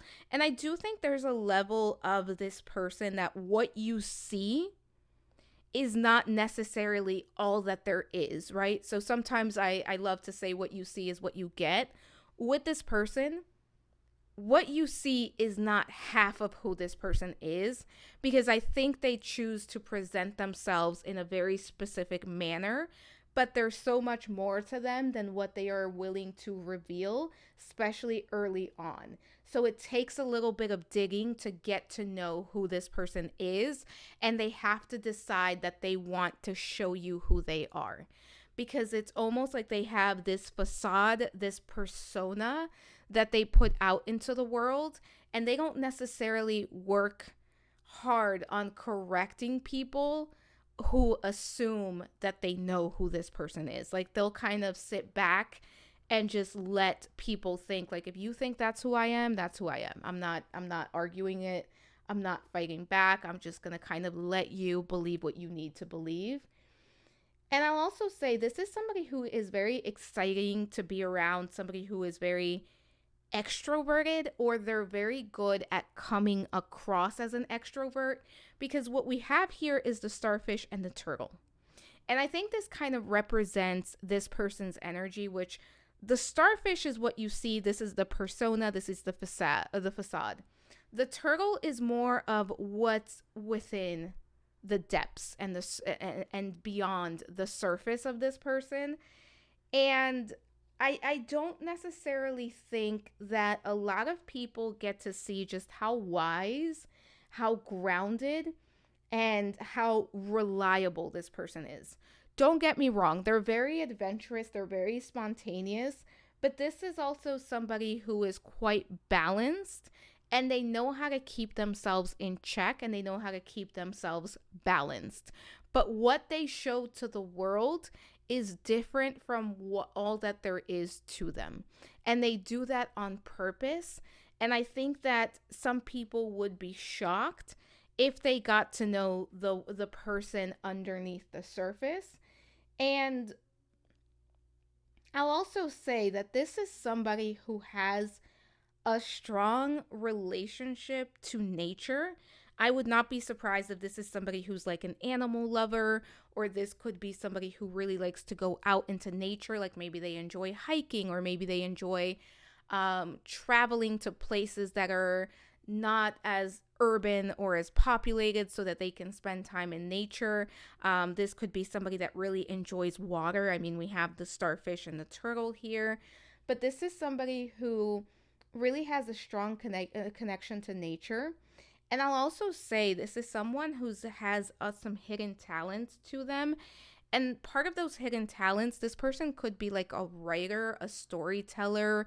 This could be somebody who has a creative outlet that they're very good at, and that allows them to kind of express themselves in a way that they are not able to on a day-to-day basis.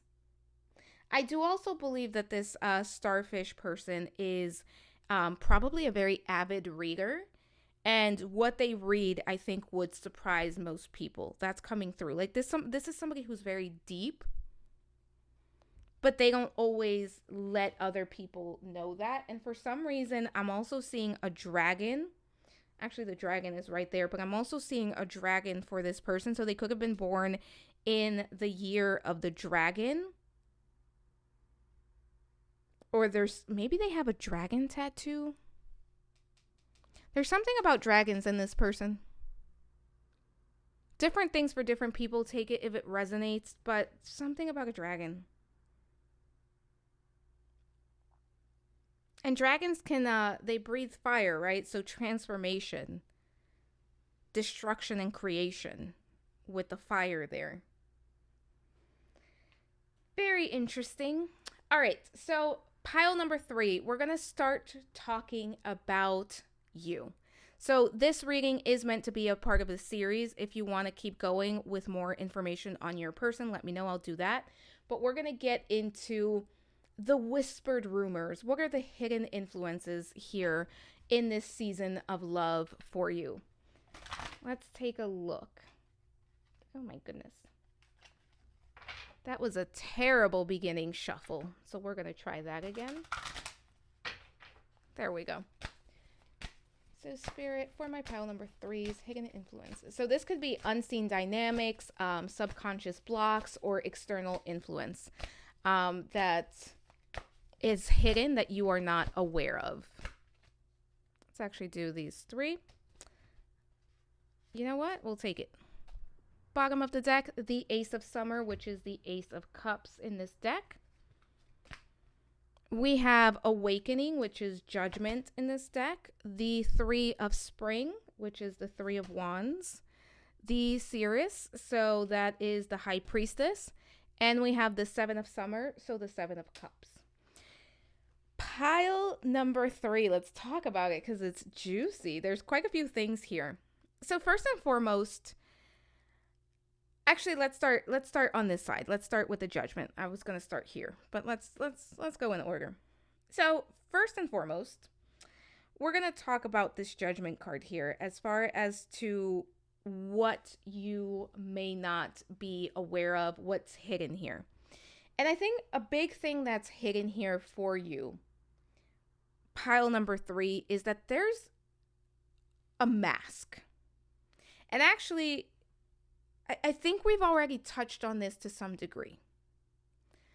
There's some sort of mask, some sort of version of yourself that is ready to be released. This is a mask that is ready to be removed, taken off, and just dropped. You don't need it anymore. And this is to allow you to experience love and to be vulnerable and connect with someone truly. So for my pile number 3s, for those of you that may struggle with just self-doubt or like low self-esteem or low self-confidence, I think you're actively working on those things. But when we are connecting, when we are in a relationship, when we are getting to know someone, it's an opportunity to put those things to practice. And I think part of what's coming through here is this reminder that you are beautiful, you are worthy, you are enough, and you get to be loved exactly for who you are. And this message is meant to encourage you to open yourself up without feeling like you have to put forth a facade, which is very interesting because there is a level of mirroring between this message and who this person coming in for you is. And typically speaking, when we are connecting with someone, when we are entering into a connection or a relationship with someone, there is a level of mirroring that's usually happening because like attracts like, and there is a level of, you know, this person is, some people are either a blessing or a lesson or sometimes both. But there is that, you know, vibrations match. So there is a level of that that's matching through here. Because then we have the Three of Wands.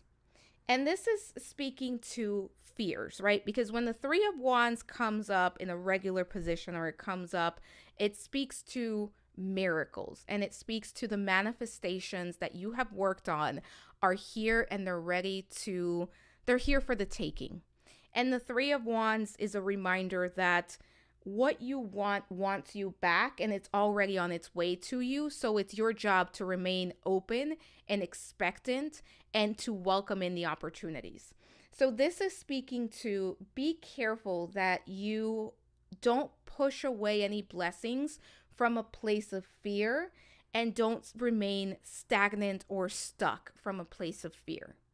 Because this is also speaking to dream big. What you desire, dream big. Don't feel like you have to limit yourself to wanting specific things or to kind of like being realistic about what you want in a partner. Allow yourself to dream big because what you want wants you back. As a matter of fact, pile number 3, it's already on its way to you. And this High Priestess or the Seeress is here to speak to that. This is you having the connection to higher self. And we talked about that at the beginning. You are fully connected. You are fully plugged in. Trust and believe that what you know is on its way to you is already actually on its way to you. You are not making it up. You are not embellishing. You are not trying to be, it's almost like for some of you, I think there's a level of, am I making this up? Am I trying to convince of myself of something that isn't true. And I'll also say pile number 3, this is true in other areas of your life where there's a lot that you're manifesting and creating that may almost seem like this is too good to be true. And that's not the case at all. And then we have this 7 of Cups here. And the 7 of Cups is speaking to all of the opportunities and options that are available to you. But I don't think that you realize how many opportunities and options you have available to you. That being said, not every single person or every single option may be exactly what you're looking for, but you have a lot more options than what you give yourself credit for. And don't overwhelm yourself with the idea of, am I going to choose the right or wrong thing? Everything is an experience. Everything is an opportunity to grow, and you will get to where you need to be. So allowing yourself to kind of go with the flow and not have to get it right or figure out, is this right for me? Like sometimes it's okay to just have a conversation. Sometimes it's okay to just go on the date and then figure out, you know what, this probably isn't for me. Also, pile number 3, a message here that you do not have to be completely healed to be worthy of love. You are worthy of love as you are right now, and you don't have to earn love. You don't have to be this perfect version of yourself to be worthy of your life partner or the person that you want your partner to come in, your future spouse, whatever it is that you're looking for. That's coming through as important for this group. Let's take a look at the secret rendezvous. So we're going to look at what are your desires and fears? That was a terrible shuffle too. Pile number 3. These cards are my favorite, and I no longer use them as much because they have been out of print and I'm so scared to mess them up. And for some reason, shuffling them is very hard right now. Okay, so we are going to look at your desires and fears. We're going to start with desires. I'm actually going to pick these 2. And then we're going to go into fears. And this is as it relates to this season of love in your life. So this should be like current desires, current fears.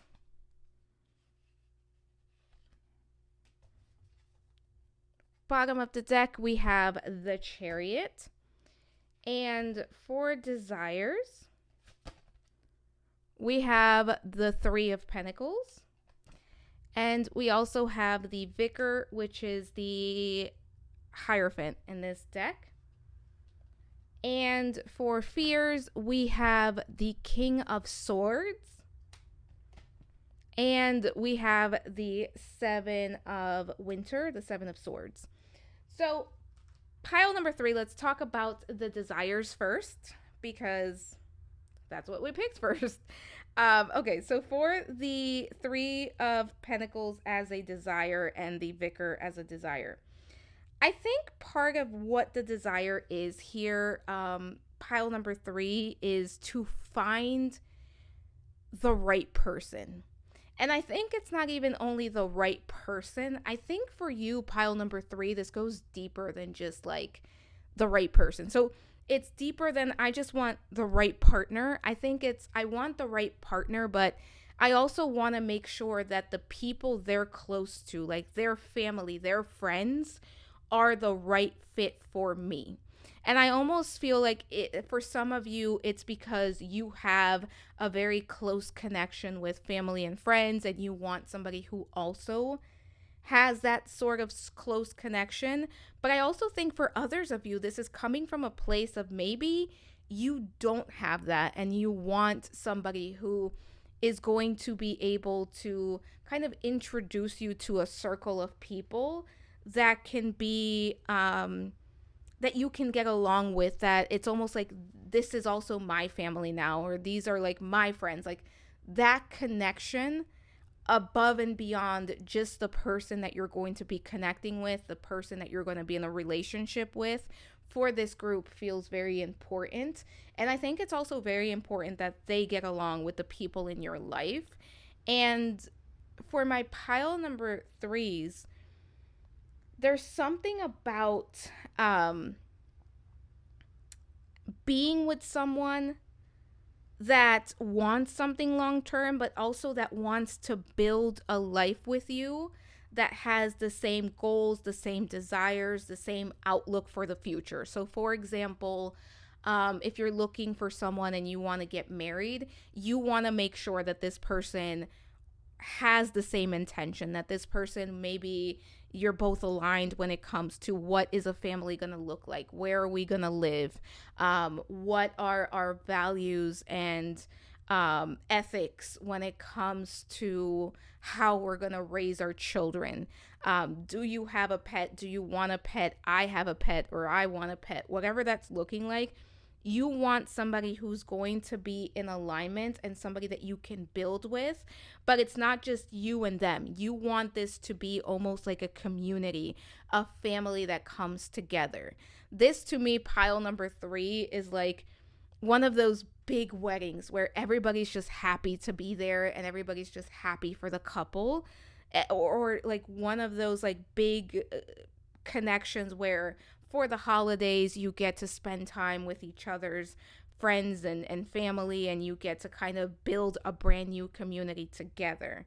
That's coming through here as very important. And I also think that quite simply, what you desire, what you are looking for, is your marriage partner. It's your life partner. You know, you're the person that you're going to spend your life with, the person you're going to build a life with, and the person that you're going to build foundations for the future with. Now, let's talk about the fears, because I think the fears are quite they make sense for this reading, because we have the King of Swords and the Seven of Swords. And I think a big fear for this group especially is somebody who's not going to be honest. Like, you don't want to connect. And I know this probably sounds like, well, duh, who does?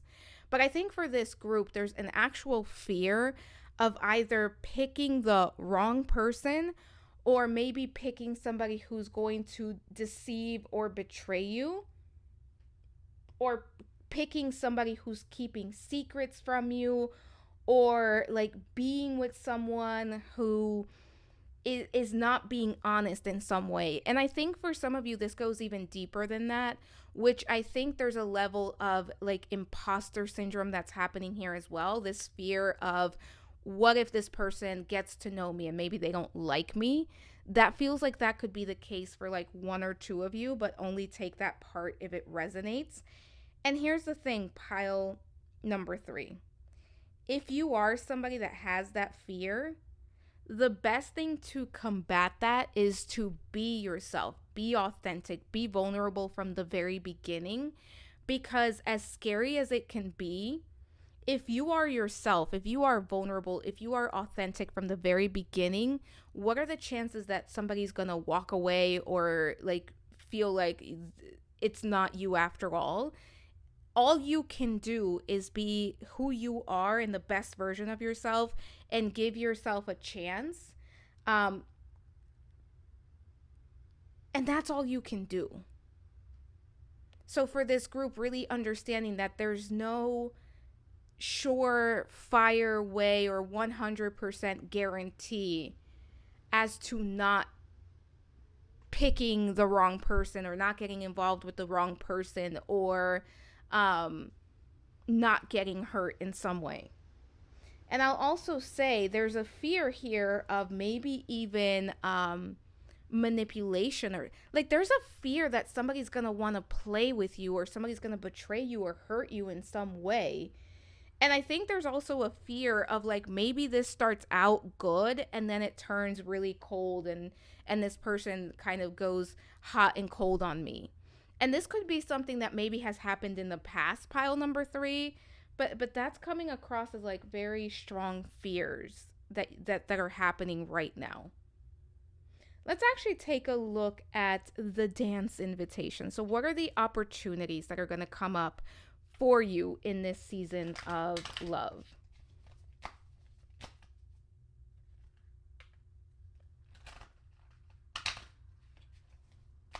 Spirit, for my pile number threes, what are the opportunities coming in?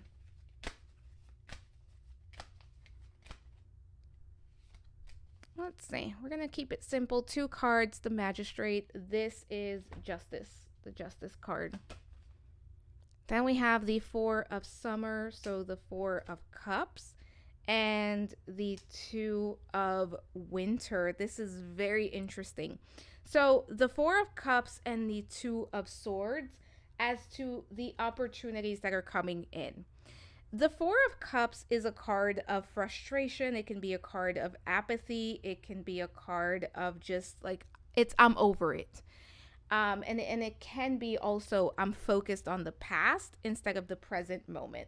So an opportunity here is, for some of you, there is an opportunity for somebody to come back around. This could be somebody that maybe you were interested in, but there was no opportunity to kind of take things off the ground, if you will. Like this, there was a false start, or there wasn't a opportunity for whatever reason for this thing to kind of become something more. But I also think that for others of you where you don't resonate with anyone that you have known, or anybody coming back, or there's no chance or possibility that that's your message, part of what I think this is speaking to is also that there's an opportunity here for you to move beyond fear and heartbreak and move towards something that is more more in tune with what you want and more balanced, because we do have the Justice card here. And I do think for this group, there is a clearing of karma that's happening. So if you were somebody that you were struggling with, maybe people who were playing games, or people who were very hot or cold, or people who came in and they love bombed you and next thing you knew they were gone or they ghosted you, this season of love for you is an opportunity for you to clear that energy and move towards something that is more balanced, and connect with people that are more willing to pour into you and give to you, and they are willing to not only receive but give as well. And I think a big thing for my pile number threes is working and being in the energy of receptivity, of I am receiving, I am allowing myself to receive. I don't have to be the one to plan everything. I don't have to be the one to send the text message all the time. I don't have to be the one to reach out, right? It's about balance. And I think there's an opportunity for that shift to come in. Let me see this is about you embracing your Queen of Cups energy, which is, very nurturing, very receptive, very sensitive, very in tune with the emotions, and allowing yourself to be the one to receive the love, to be the one to receive the attention, and to lead with your heart, because I think that's going to be a big thing here. There's a lot of healing in love happening for this group in this season. And I said this to other groups. For me, when I'm thinking about a season, especially because this is kind of based on Bridgerton, but just me thinking about this is like 3 to 6 months for me. Let's take a look at the social faux pas. So what to avoid this season of love. What should you avoid in this upcoming season of love? For some of you, you're already in your season, but what should you avoid?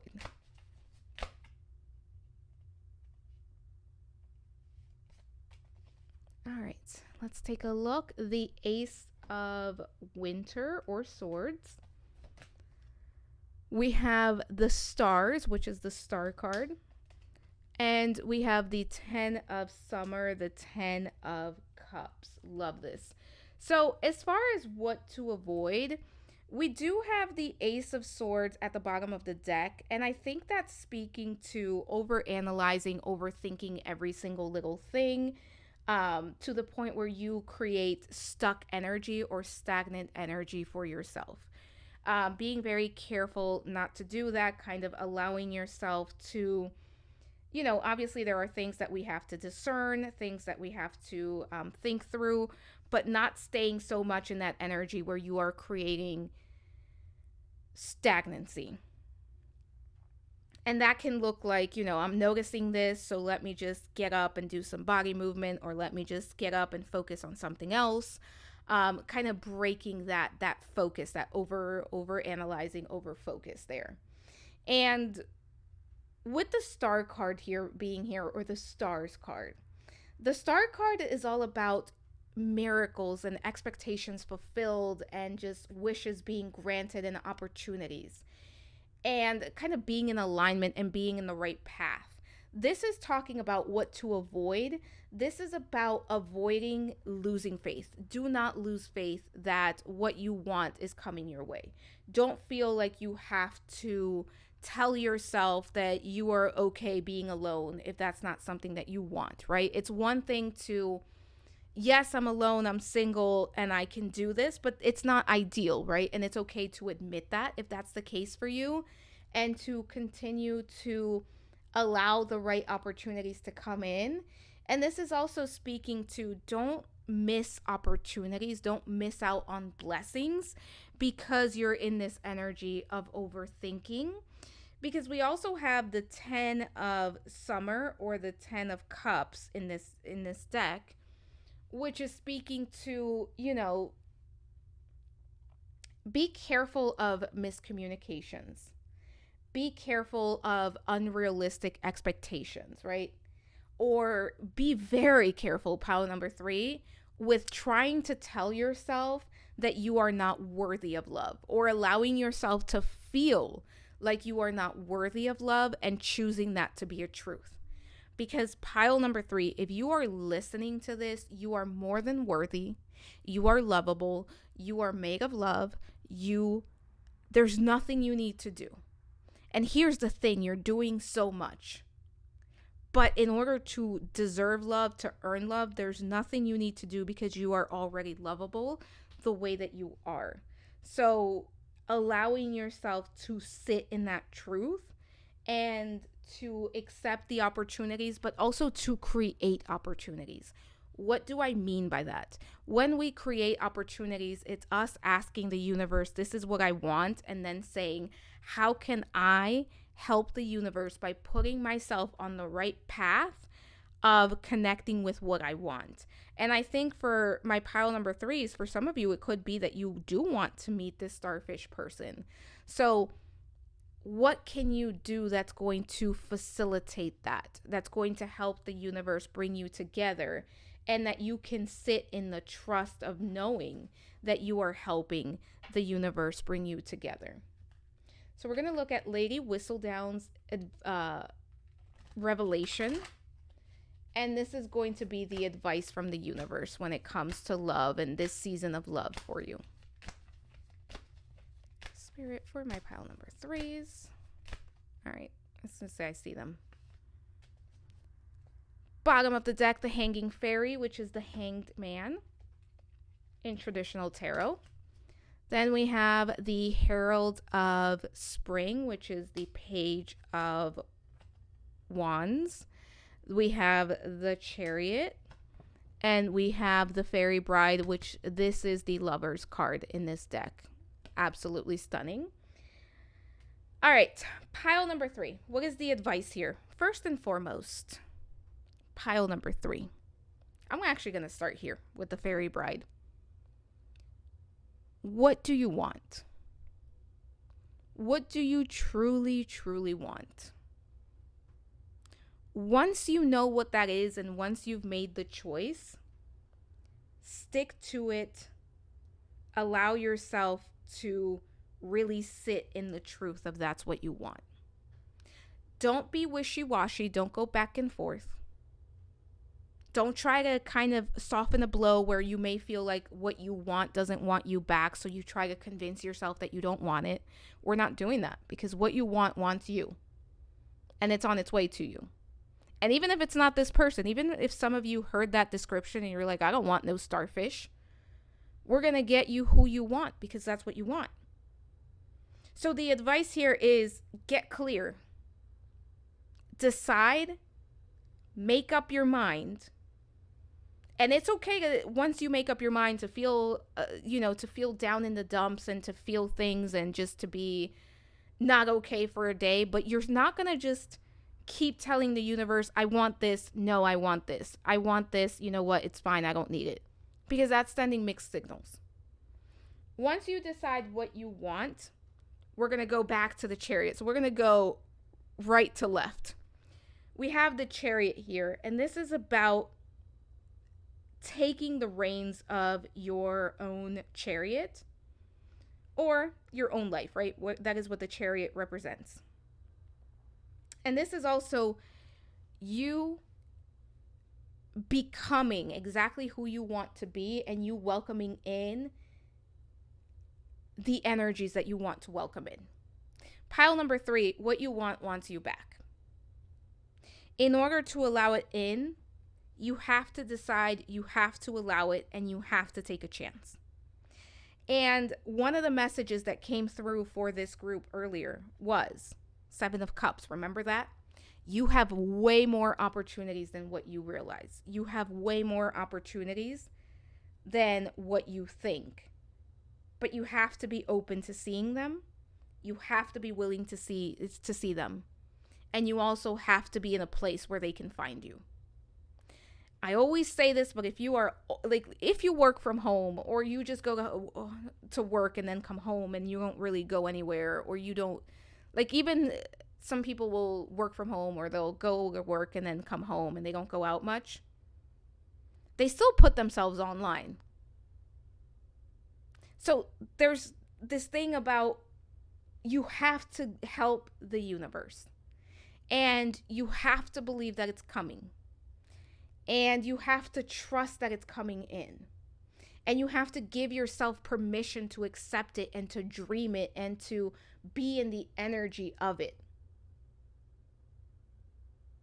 And allow yourself to be adventurous and spontaneous, and not to have so many rigid rules or boundaries. Again, you can talk to someone, you can go on a date with someone and realize maybe this person wasn't right for me. It doesn't have to be perfection from the beginning. That's coming through here very loudly. Let's take a look at the likely outcome. And I think for this group, this hanging fairy, because I didn't mention this, is a pause that you can take at this time to figure out, what do I want? Because there's no right or wrong answer. You can decide, you know what, I'm going to be single for a little longer, or I'm going to stay in this situation, in this situationship for whatever. You get to decide whatever that is. The grand affair, so the likely outcome of this season in love for you, pile number 3. Let's see what that is. Bottom of the deck, we have the 6 of Autumn, the 4 of Autumn, the King of Autumn. Wow, so this is very grounded. Pile number 3. I think the likely outcome here is kind of a releasing of control and building up more trust in self, but also more comfort with the process of dating. But I also think self-confidence, self-worth for this group is building up, and stability when it comes to dating. So for some of you, it could very well be that you meet this starfish person And by the end of this season, you are in connection with this person and you are already building something together, because we have the King of Autumn, the King of Pentacles, and we have the Six of Autumn, the Six of Pentacles. So there's an equal give and take here. There is security, there is confidence, there is stability here. For some of you, this is happening where maybe you haven't fully connected with your person just yet, but you're closer and you're in a place where you know exactly um, what you want to do, or how you want to get there. But I think for some of you, for a good amount of you, this is also you leaving this season of your life with meeting someone and feeling more confident, not only in yourself but in where things are headed. The Three of Winter, which is the Three of Swords.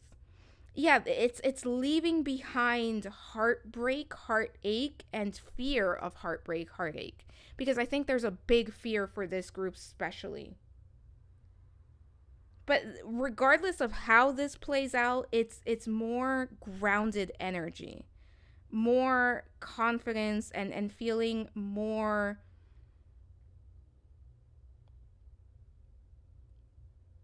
grounded in the process. But I think some of you will meet your person, and when you come out of this period, it's like you're building something with someone, probably this starfish. Pile number 3, the final waltz. So the lessons and growth, what you're going to learn during this season of love. There we go. The Goblin Market. This is the Devil card. Then we have Temperance. And we have the Burning Oak, which is the Tower card, and it's in reverse. Wow, so we have 3 majors here as to what you're going to learn and how you're going to grow. I want to start with the Goblin Market. I'm going to show it here because I think it's such a beautiful card.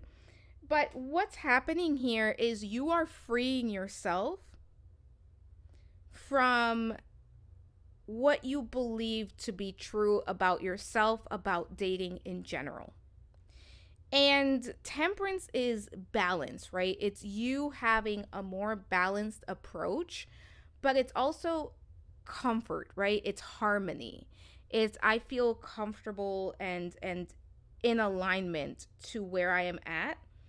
And I think that this is really speaking to what you are going to learn is patience and what exactly your purpose is when it comes to love, and how you want to experience love. So this feels like very empowering. And we do have the Tower in reverse. And the Tower in reverse is really you releasing that fear of the unknown, releasing that fear of when is the other shoe going to drop. And I also think that it's almost this acceptance of seeing yourself for who you are and gaining new perspectives and new awareness around who you are, what you want. And I think for some of you, what you bring to the table, this feels like a very empowering period of time for you where you are growing and you are experiencing a lot of growth. And I also think that you're moving away from chaos and from like that fear around, because I do think this group has a few fears around love and relationships that you're going to be moving away from. Let's take a look, pile number 3, at what messages we have here. Awakening. Someone is undergoing a spiritual transformation, and that is you. We talked about it. Pile number 3, there's definitely awakening energy here. And for some of you, it's mirrored. So it's you, and then your person, the starfish, is also going through that. Put away the computer. Working less will help strengthen your relationship. So making sure that you are creating time for yourself, time to spend with yourself. But also for those of you, as you date, as you connect, as you build a connection. Very important to create time and space from it and being fully present in the present moment. And then leap of faith, it is safe for you to make the move that you're considering. And especially for this group, it's really safe for you to put yourself out there, to date, to get to know people, to take that chance. Then we have it is safe for you to love. Open your heart to give and receive the highest energy of it all. And that's a big thing for this group because it is safe for you to love. And if you take anything from this reading, let it be that. Then we have express your love. Go ahead and make the romantic gesture. So for those of you where maybe you're interested in somebody, go ahead. Shoot your shot. For others of you, this is, if somebody asks you out and you want to go for it. This is also about putting yourself out there more and being more